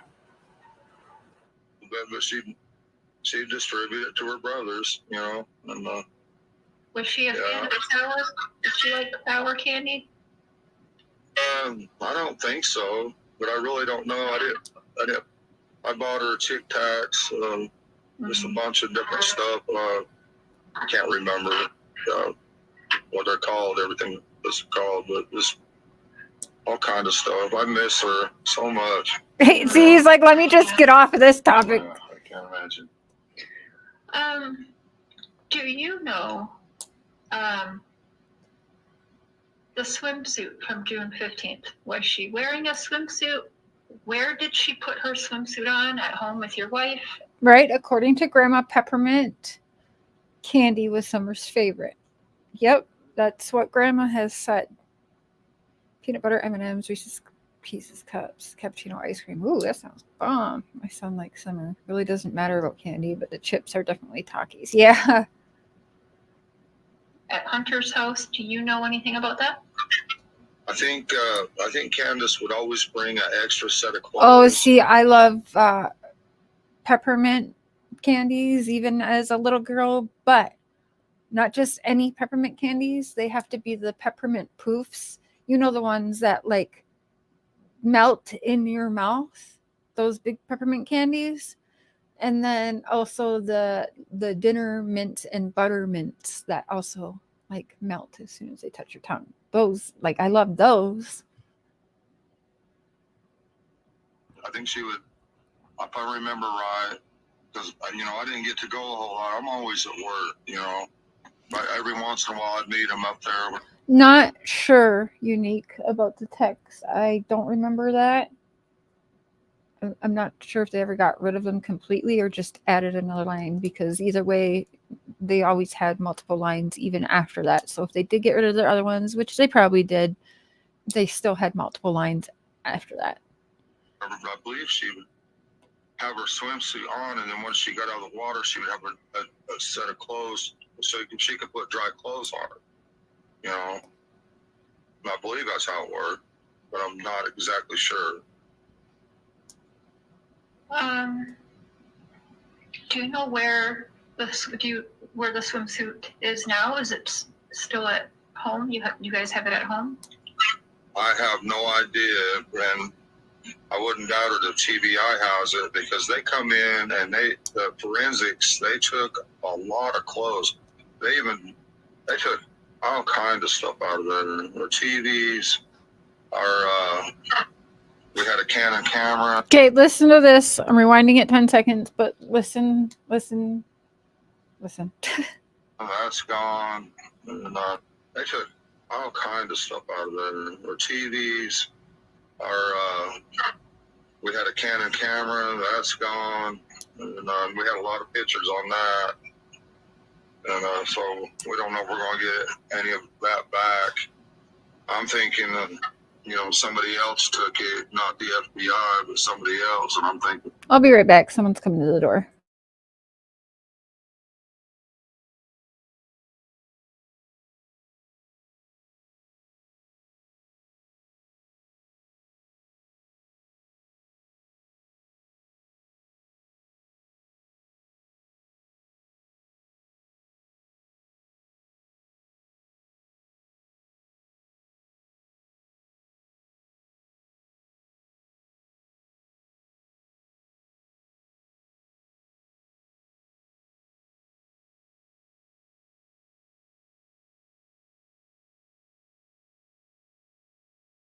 Okay.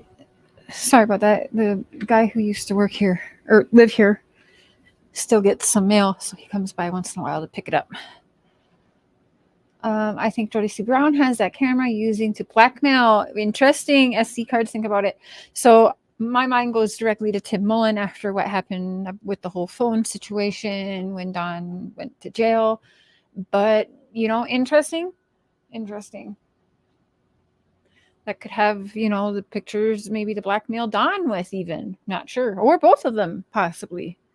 Something to hang over both of their heads to shut them up. Right? we might not get that. They took all kinds of stuff, and I wouldn't doubt it if TBI has it, because they come in and the forensics, they took a lot of clothes. They took all kinds of stuff out of there. Our TVs, we had a Canon camera, that's gone. And we had a lot of pictures on that. And so we don't know if we're going to get any of that back. I'm thinking that, somebody else took it, not the FBI, but somebody else. And I'm thinking we might not get that back. I don't know. I hope we get it back, but pretty. So he doesn't think that the law has it, but somebody else has it. So who the hell would have that?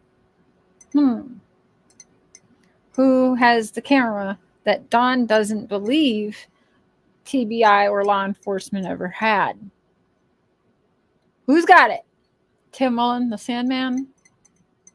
Forever the victim, Jody Sue? Fred, Frank, Frida, Don Schaefer Jr., 423 Chase? I don't know who has it. Who has the camera that's missing? That Don Wells does not believe law enforcement even had to begin with. I don't know. Somebody asked Don on the barnyard somewhere. Ask Don when you see him around the barnyard. Hey, Tina. They gave your cell phones back immediately, right? Yes, yeah. They took them for about 30 minutes or whatever. They took them back and do whatever they do to them. I don't know what they did, Took his phone for about 30 minutes. Don't know if I believe that. but they brought them, right back and handed them to us. Yeah, I think so.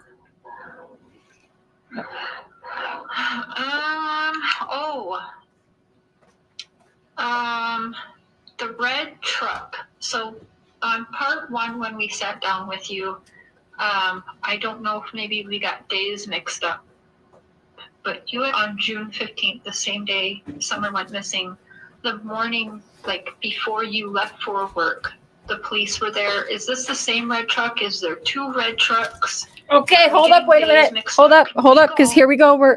This is part 2, right? So this is another day, and I'm bringing up the red truck thing again because everyone's like, well, wait, it's not the same day. He's getting his time mixed up. So we bring it up again.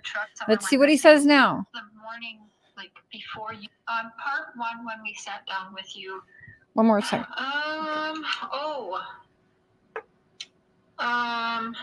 The red truck. So on part 1, when we sat down with you, I don't know if maybe we got days mixed up, but you had on June 15th, the same day Summer went missing, the morning, like before you left for work, the police were there. Is this the same red truck? Is there 2 red trucks? Are we getting days mixed up? Can we go over the red truck and one last time? I promise this is going to be the last time I ask. It wasn't. How did that tip come to? Was it you that was the eyewitness? Did a neighbor say it? Or how did the red truck Not sure, Daisy, how I feel about that. I also think he's a dishonest person as well. come into play? And when did you, The red truck that they're looking for is an eyewitness account of a truck that was parked at the bottom of our driveway the day Summer went missing, or right around that time Summer. Boom. Another day. Red truck, same day Summer went missing. Oh, around the time Summer went missing. Went missing. Yeah. Red. Time I ask. And how did that tip come to? Was it you that was the eyewitness? Did a neighbor say it? Or how did the red truck come into play? And when did you, The red truck that they're looking for is an eyewitness account of a truck that was parked at the bottom of our driveway the day Summer went missing, or right around that time Summer went missing. So we don't know who this eyewitness is or what. We don't even know if it's a Toyota Tacoma. We just know it's a red truck with a ladder rack. That's all we really know about it. The other red truck that I took pictures of that morning, I was about 8 days ago or so, 9 days ago, I was headed to work, and there was a guy right there at the bottom of our road, right there at the bottom of our driveway, that wanted me to pull start his four-wheel drive, or his four-wheel. So the four-wheeler's after Summer's already gone, because this is from August 10th, 2021. So 8 or 9 days ago was way after Summer already been gone. So this is 2 different, which obviously, because he's talking about a red four-wheeler, then he's talking about a red truck. And So that's 2 different days. 2 different times now. He said the red truck the day Summer went missing. I said I would, and the police pulled up and was asking questions. And I think that too. That four-wheeler over to his truck, and he was high-centered. That little truck that was high-centered there. So the police started asking him for paperwork and all kind of questions and stuff. They all know who I am now, so. Bye, Anita. He wasn't asking me Have any a good day. questions, but, I asked if I could take a couple pictures, and he said, no problem, Mr. Wells. And I said, well, I'm heading to work. And he says, no problem. So I guess he helped him get that truck off of there or whatever. I don't know. But okay, so this is days. This is different days then. Yeah, it was only about 9 days ago or so when this happened, Okay. about 3 in the morning. Thank you. Okay. 2 different days, two different vehicles, a 4-wheeler and a truck, both red. Now people have a picture floating around. There's a yellow Jeep or truck in your driveway. That's your coworker, and they're kind of getting timeline mixed up because they thought maybe you worked with the one guy 7 years ago. How come he was there the day before or whatever? Can we go over that again? No problem. Okay, so I think I have them somewhere as well, butterfly kisses, but you can always send them to me again because they're probably buried down in my files. But yeah, I definitely did get those as well from Dawn, I think. Dudley, the guy that I rehired, worked for our company about 7 years ago. And he went through all of our crews, and everybody fired him, and he ended up, well, first, let me back up. They put him with me first, and I worked with him for half a day, and I went home at 11 o'clock. I come back the next day, and by 11 o'clock, I'm like, there is no way, you're going to have to go. I told him, you go work on that apartment over there, and I'll do this one over here. I don't know what was up with him, or maybe it was me, I don't know. But anyways, I just knew I couldn't work with him. But he went, after that, he went through all the crews and everything, and they all let him go. They didn't, he ended up getting fired pretty much by every crew we have. And, and that was 7 years ago. So here it is, in the present time, he gets a job again with one of our crews, and they're saying that, he's having problems, this and that. And I thought, well, I'll be the good guy and try to give him a chance and see what we can figure out and work out. And it didn't take long to figure out that I couldn't work with him. But I attribute it to them being on some kind of serious drug or something. I don't know, I don't have no proof or anything like that, but it was pretty bad and obvious that something was really wrong. And he was yelling at me one day. I've been with these guys for 13 years this time, and he was telling me where to go. So I went to lunch and come back, and I told him pretty much where to go. And so he was furious with me, very furious. And he called my bosses constantly and told them all kind of stuff to try to get me fired and everything else. And so that day I fired him. Well, the next day is when Summer come up missing. The very next day. He has an alibi for where he was, but through some of the police agencies and stuff, we found that he does have ties with Tony and some other of their friends and stuff. And Tony, and then we find out, Yes, he did say 3 in the morning wandering, but he's talking about 2 different incidences. But yeah, and Candyland lies. Why was him in his yellow vehicle? Yeah, it's weird. That's his vehicle. That's why they got upset when JLR and Molly Golightly and Bullhorn Betty and Olivia doxed his vehicle because they wanted us to see that he was driving the yellow vehicle that was in that TikTok, which is why they stopped talking. So Tony lives, and that's the guy that tried to abduct the 12-year-old boy in Kingsport. And he tried to abduct him 2 days after Summer would disappear. And Tony has been staying on property by our house 1.5 miles away from us. And we don't know this guy. We don't know anything about him. We just now found out he lives 1.5 miles away from us. And so I am unique. Figure out what his mother's name is and trying to figure out where this property is. But I'm pretty sure TBI has probably already figured all this out. They probably already searched that property, but we're just trying to make sure and do what we can, because this just makes sense. This guy, and plus,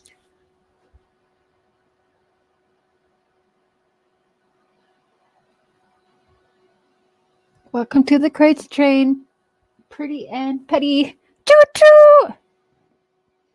Appreciate you. he had a truck like similar. They're saying his niece got a hold of us and said that he had a truck similar to the one they're looking for, or exactly like it. But we don't know. We can't confirm all this right now. It's just all speculation or whatever. But or hearsay, however you want to say it. He does all the time, doesn't he? We're trying to figure it all out and do what we can. And but it's interesting to know that he was just a mile and a half from us all this time. And He's pointed fingers at 20 people by now. Ah, Quinta. Just a mile and a half from us all this time.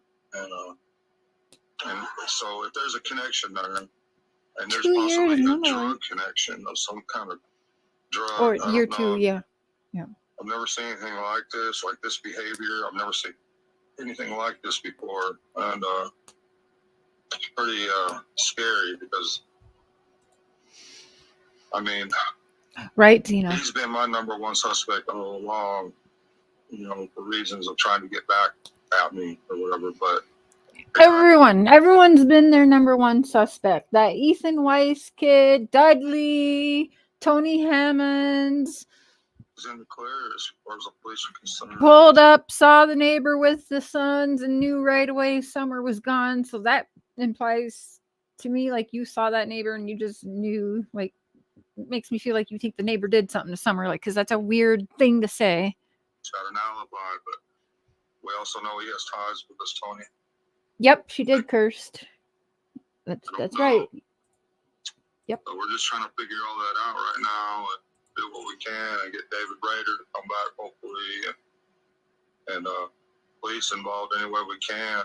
I wish we could share more information that we just know, where they've been, what can we do, and stuff like that. It's like they don't want to share info, and I guess there's good reasons why, but we want to do everything we can for our daughter.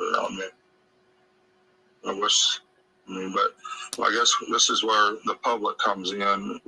If she's not in this area, that means she's out there somewhere amongst the people. So we're just hoping and praying that people will help us. Yeah, that's the hope, that maybe someone will hear about this, see a picture, and recognize her somewhere. I mean, that would be the best way that this could come to a conclusion, that's for sure. Yeah, and if with these guys, the criminal element, they wouldn't want to leave no evidence for somebody. I mean, it scares me to think of that. But anyways, we got to give it all to God anyway. I don't know. I'm having a hard time with it. I love my daughter. She was my whole world. She would only come to me.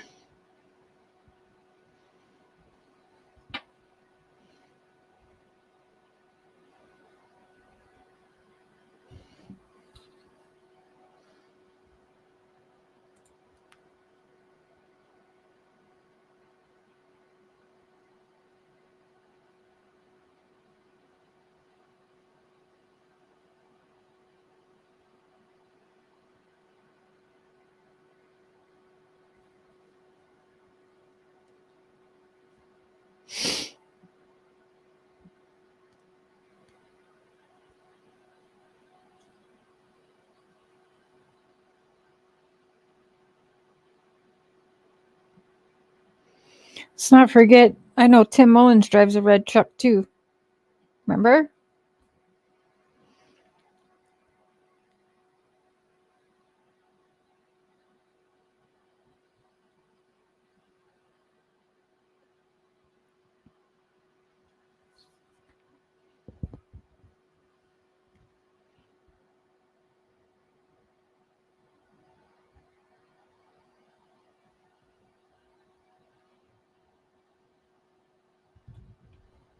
Hi, please. Can you get off the keyboard, please? Oh, I'm sorry.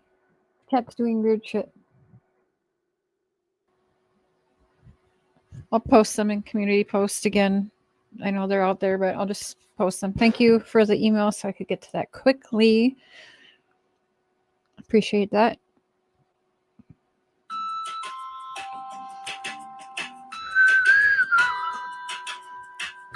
Hi, Chef Angelo. Oh, does it? Yeah, I heard that too. Yeah, I heard. We'll get there through rewinding as well. Yep. Come to me for the first 18 months of her life, and Candus had, she had a hard time. It hurt Candus, but No, she Rosie. had plenty of time to win her love. She got to go to all these places, and I'm glad she did all the time. Maybe like 3 in the afternoon. I was at work, and Candus got to go and do a lot of fun stuff with her, and I'm so glad that she got to do that with her. Sorry.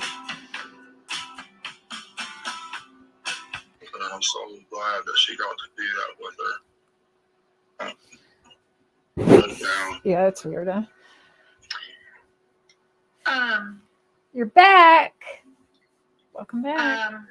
Okay. On June 15th, there's, well, everyone knows you called your wife. Could you kind of give us a little details about that? Do you kind of remember, was it morning, afternoon, later afternoon when you called her? Do you remember how that conversation went at all? Win her love. Hunter saying you called about, 2 people touching children or whatever. So could you kind of tell us if you remember what time the call was and how that conversation went?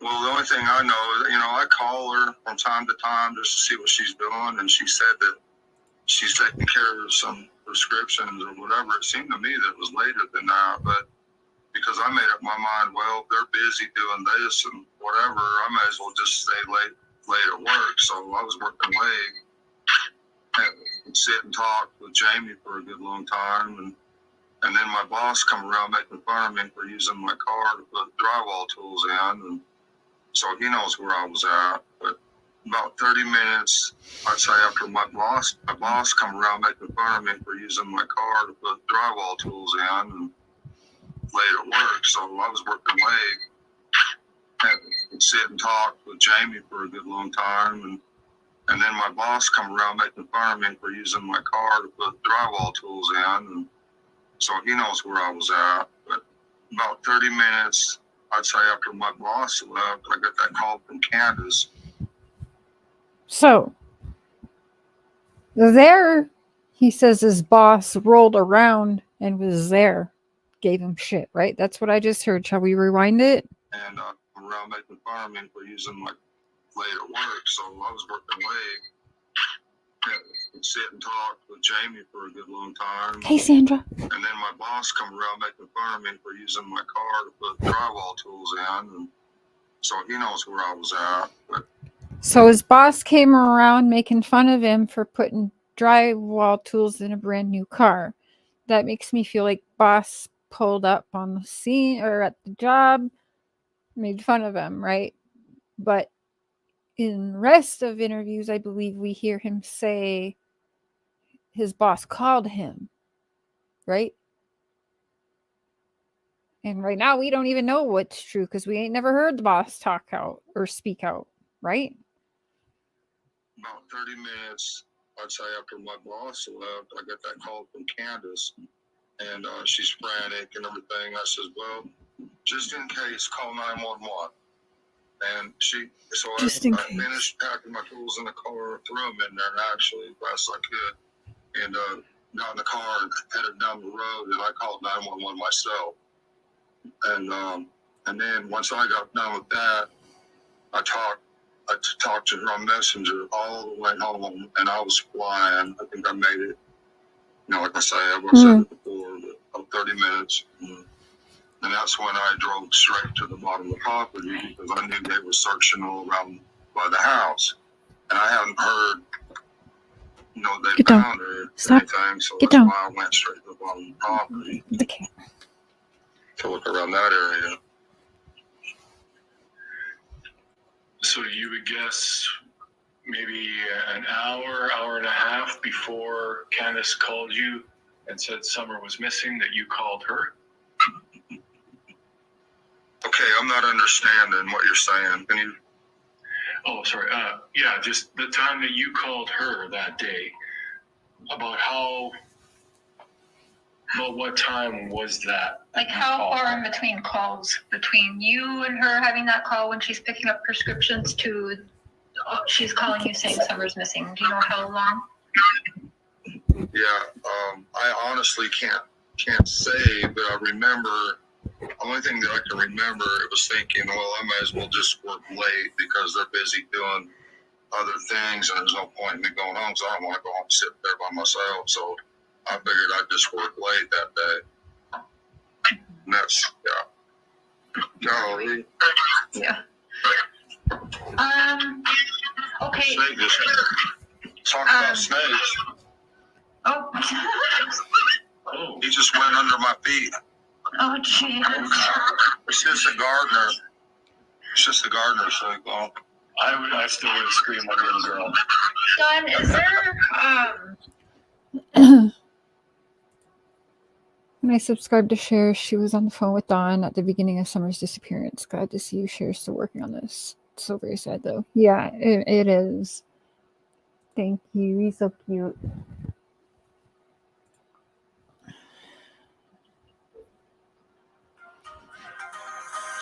Look at that. Sorry. John, is there how many days are we into Summer missing? 55, 6 days. you know, I don't really keep track of time, you know. Yeah, I'd say almost 2 months. Yeah. Like, I wanted him to answer a number How is there. it for you and Candus at home with dodging all of this hate now? I know you guys got a lot of hate before being in the public eye. Is there anything that you guys do? Are you able to maybe go for a walk together and like kind of clear your minds at all? Is there anything that you guys have been able to do to just kind of maybe escape the craziness for a little bit or anything like that? No, there's been absolutely nothing for us. For the first week or more, and still goes on, we've been on Facebook day and night, you know, trying to get help from people to help find our daughter. And we don't watch TV. We don't. It's not. He just said it right there. Like, I've been telling everyone for over a year now. When were they looking for their daughter? Because they were on social media day and night, not looking for their daughter. I don't give a shit what videos they have of themselves searching for their daughter. Because again, that's weird to me. Why are you video recording yourself searching for your daughter? That's weird to me. Like, why are you? Is that one of the 7 alibis? Like, I don't know. It's weird, right? I can't be the only one that thinks that, surely. I don't want nothing anymore. I mean, people say we should go out to dinner or we should do that. I don't want to enjoy anything without my daughter anymore. Except that whiskey and whatever else is going on, right? I come to this church here. I can see my daughter run up this hill to the top and wave at me and run down and play and all over this place. She'd be all over this church visiting people and just having a blast, you know. That's why I wanted to come here. And, Is her memorial there where you are? no, that's in that little memorial thing's at Solomon's Temple Baptist Church. No, it's weird again, right? Because why do we got? It's not even her church. Oh, interesting. Okay, let's play this for a minute. Hold up, wait a minute. Oh. Davis, hello, good to see you, my friend. All right, here's 36, go ahead. 36, I know you're out of the ER. I just received a call advising there's 2 kids, approximately a 7-year-old and a 4-year-old, standing on the side of the road, going to be right around the East Tennessee Iron and Metal, waving at cars as they go by. No adults are around. They're close to a blue house. 10-4, I'll get them when I clear here. 10-4, he's going on a patrol check at 2 children on 66 South, standing by the roadway with no adults.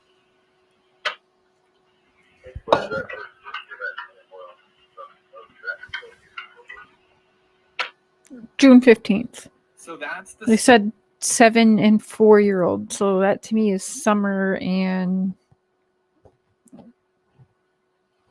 you know, the little one. second call. Now that one's 10-4, as they go by, it's approximately a 36. I know you're out of the ER. I just received a call advising there's two kids, approximately a 7-year-old and a 4-year-old, standing on the side of the road. Going to be right around the East Tennessee Iron and Metal, waving at cars as they go by. No adults are around. They're close to a blue house. 10-4, I'll get them when I clear here. 10-4, he's going on a patrol check of 2 children on 66 South, standing by the roadway with no adults.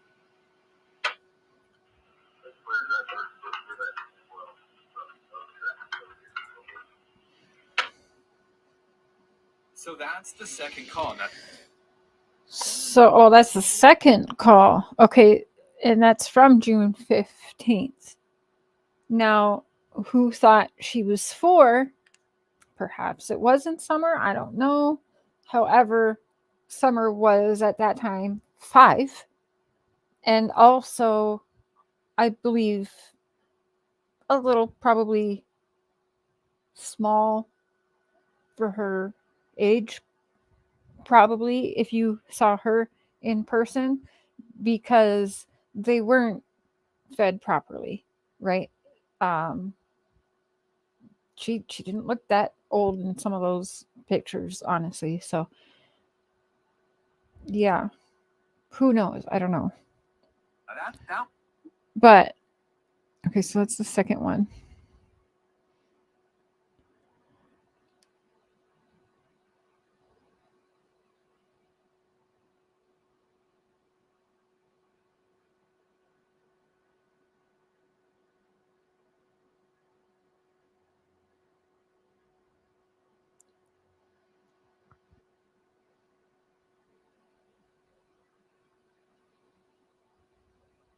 Okay, so that's the only one I see that he's got posted. Okay, thank you. Wandering. Thank you.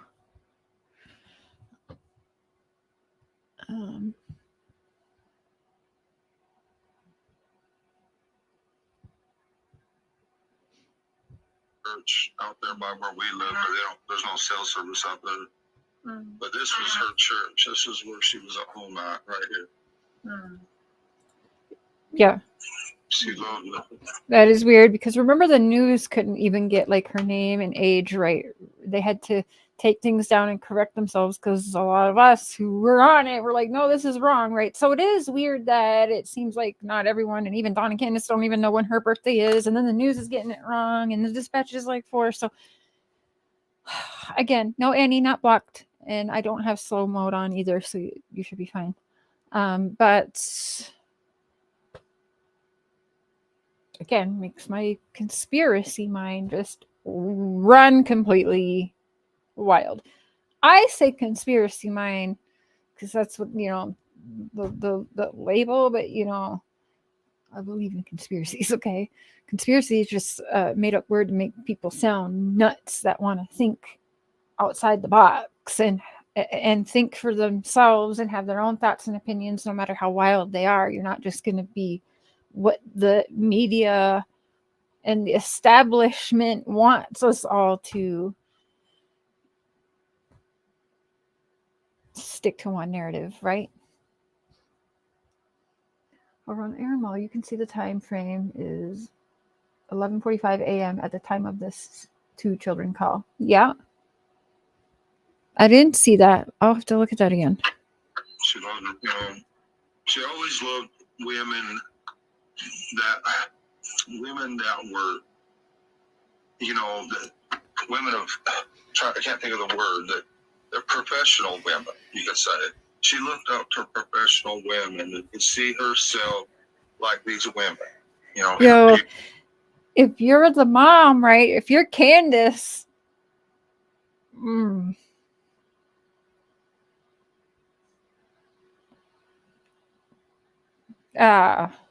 Just shut the fuck up, Donald. Like, what the fuck are you saying?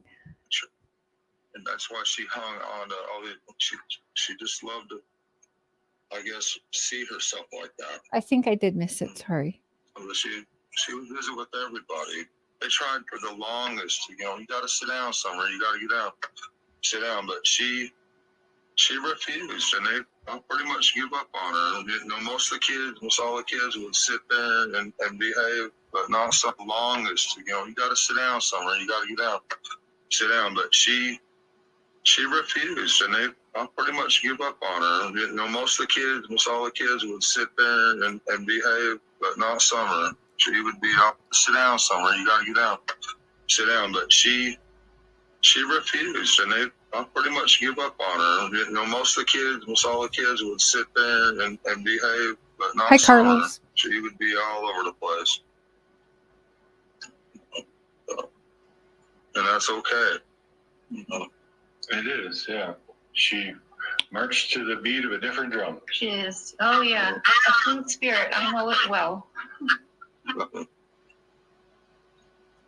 Do you have a prayer? Was there a prayer that was Summer's favorite that you could share with us?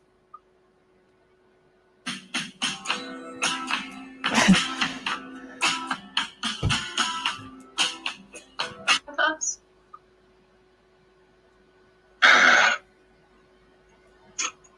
No, we kept it pretty basic with her.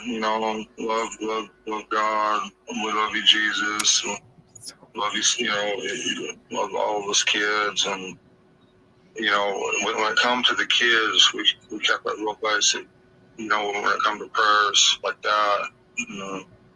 So I don't really remember anything specific, but I was trying. Isn't that weird for how godly and into the church and how involved the church is in this case, that there's not some more substance to that there? So Donald's story. I was at work all day. Police dash cam says otherwise. Yeah. Well, no, because he drove the Subaru. He drove the red car, damn it. Hi, Darlene. That's okay. This is just a rewind anyway, so if you want to go back, we're watching the interviews with Don Walls from the beginning, so you'll want to go back about a year through the videos there, and that's all we're doing. Or you can rewind this later and enjoy the commentary a year later on the same thing. Before all this happened, we would read out of the Great Controversy every night with the boys. We didn't summer and we didn't really make them listen. But right, Zen. We was trying to, help them understand the importance of that book in the future, because they're going to see all this stuff happen. The Sunday law and all that, it's going to happen in their time, and they're going to. All these kids today are going to have to make a choice tomorrow, about the Sunday law, and it could be in life. They might have to give up their life in order to keep the commandments. But potentially these kids may never taste death. If they're alive when Jesus comes back, they'll never taste death. That's kind of cool to think about. But it's going to get bad, and it's important for these kids to understand what's going to happen in the future, and that's where Ellen White's book comes in. And it explains, her book explains Revelations. This makes her understand. Reason I think Seventh-day Adventist is very much a cult, my opinion, because Ellen White did the writings. It's her teachings. However, she died, and then her teachings were rewrote by her husband, who carried it on. So it was rewrote at least one time. So Ellen White's teachings aren't even the same. Plus, research this yourself, because those that know me know that I went hard into this religion, and I will again, because we're rewinding. Ellen White's teachings came and passed. Her teachings did not happen when she said it was going to happen. So they came and passed.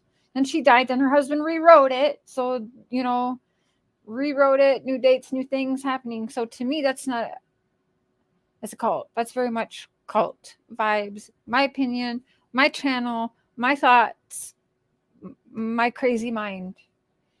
And Daniel's prophecies and all it's so important. I believe that with all my heart. I like to share with everybody if I can. Yeah, they said they were by a hotel is what I heard. The spirit, she just danced around, and I just can't believe she's gone, just like that. Well, one thing I want to say is you don't very often see children happy at church. But Summer, she seemed like she was really in her element there. It seemed like she loved it. And that was always it always gave me a good feeling in my heart when I saw that. Yeah, I'm not trying to put any churches down, don't get me wrong. There's a lot of good churches, but there's a lot of children at this church, and usually they're like putting the children. I mean, children are at the forefront in this church, and I love that. That meant a lot to me, as far as this church. So, yeah, all these children here are extremely happy, and they have a private school. If you can afford it, we were trying to get them into their private school because they teach Bible principles. And what if there was an accident at church?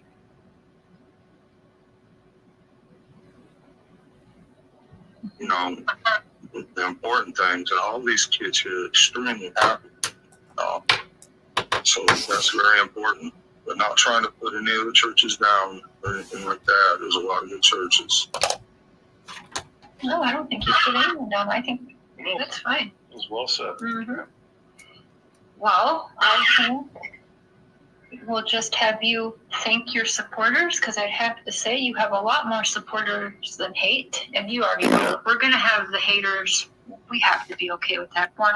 If you have anything to say to anyone listening before we end this? Yeah, I just want to thank you all for all your support, for helping to find Summer and try to keep her at the forefront.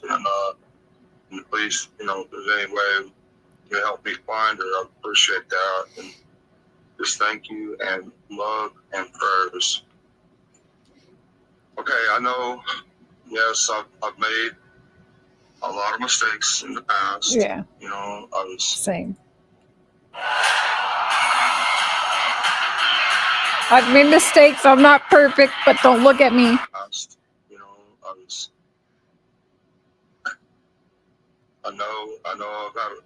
learned a lot, and I'm sorry if I hurt anyone. I'm sorry if I hurt my sister Jeannie.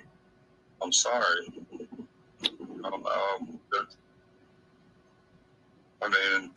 don't know what else I can say or do, but that doesn't mean that I would ever hurt anyone again, or in any way,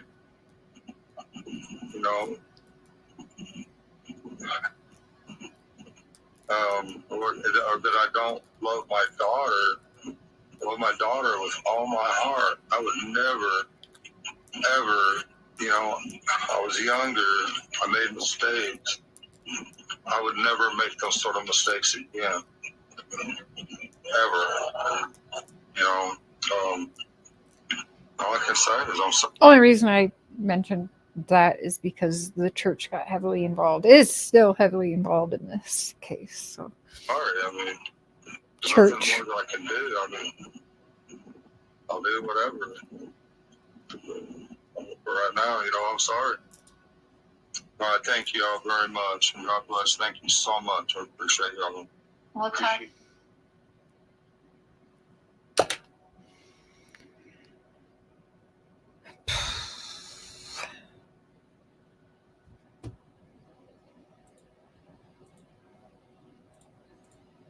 Yeah, you know what I mean, butterfly kisses.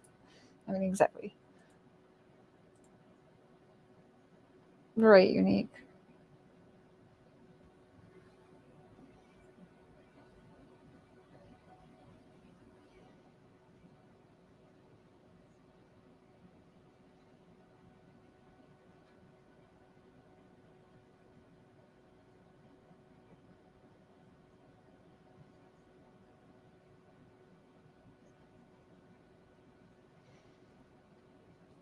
Okay, so let's do this.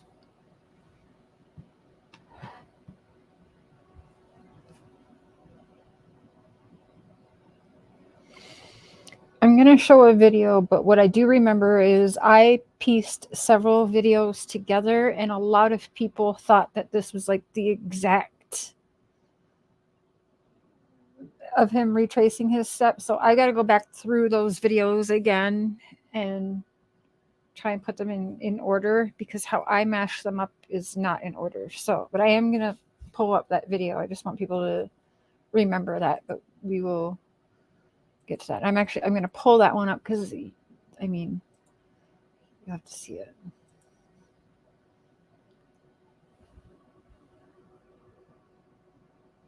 So that should be here.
Yeah, I agree with that, Carlos.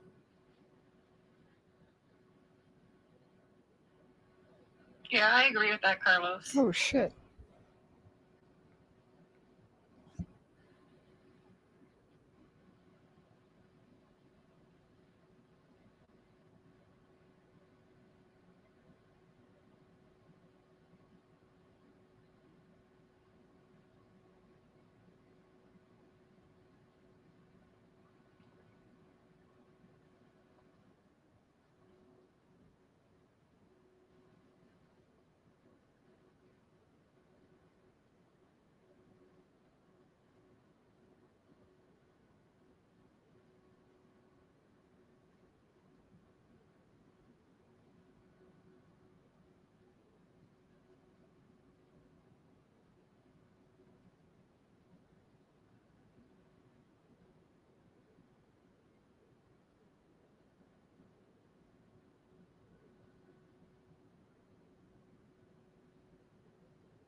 See, now, yeah.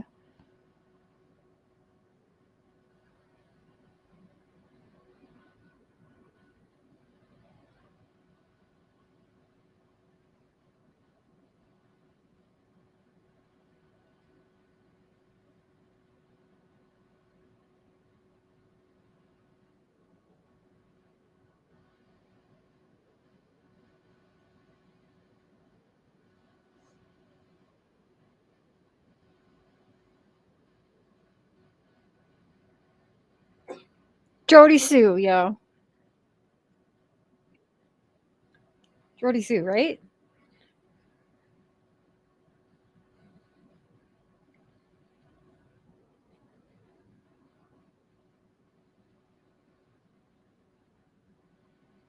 Of course.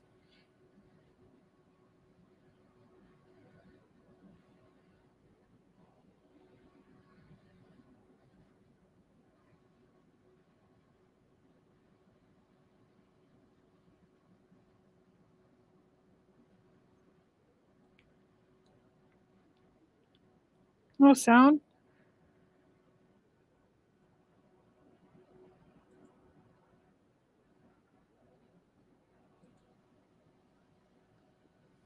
No sound?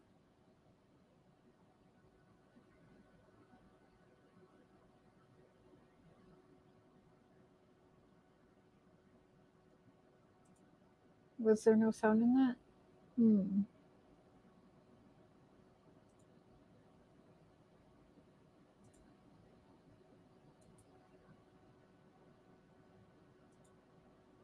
You can hear me, not Dawn. Hmm.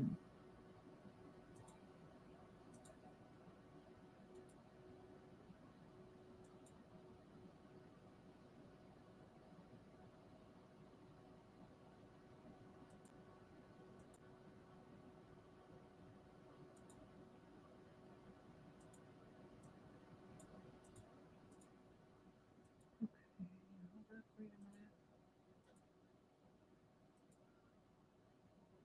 I had it muted, did I?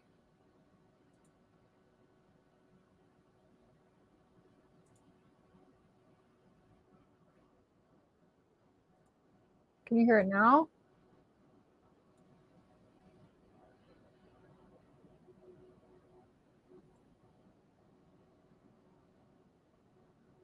Can you hear it now? No. Well, shit.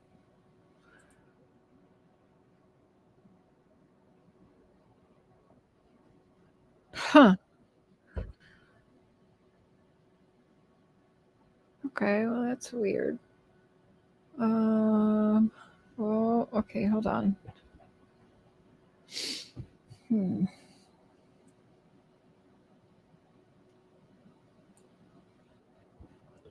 Okay, hold on.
Yeah, I was sharing, yep. And the audio, which is weird because, well, yeah. Here. Oh, okay, so what I'm going to do, that's going to get shared to my community post right now.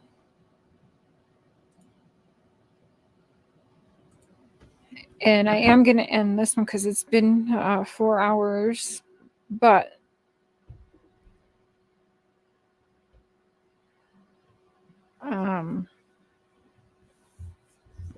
hold on a second.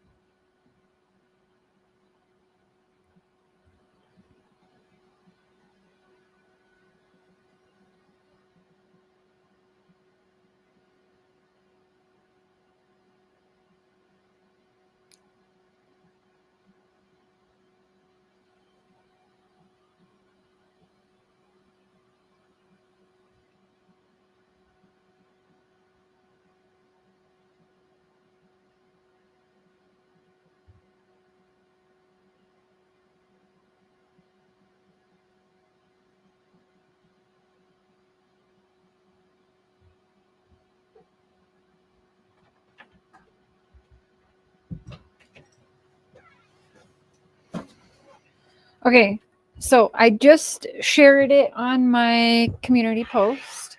If you guys want to go check that out. I may be back on tonight in like 3 hours, 2.5 hours or something to keep going on this. So check that out. If not, we'll be back tomorrow for sure. But we will take at least a little break right now anyway. We got through the first 2 interviews, and that's not even making a dent into it. So, well, it's already been 4 hours. Where's time going? Yeah, 4 hours and 11 minutes. When do I ever do that?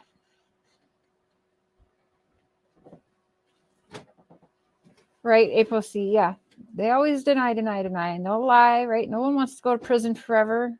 So yeah, they lie, but then they get caught eventually. So Don Wells, no charges yet. Don't forget that little big word right there, yet. Want to say anything, baby? I'm gonna end this one. Love, love, love, love, love. He said love, love. Oh, now the camera went all weird. Love, love, love, love, love. Of course. Do y'all want to do more of this today or tomorrow? Tired of it?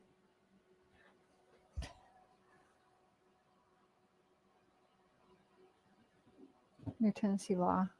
Ooh. That make you very happy if I came back on, yeah. Love you, share, and your motivation to get my new teeth fixed. And we're in February. Wish me luck. Good luck. I have another appointment in mid-February also because this isn't my final smile yet.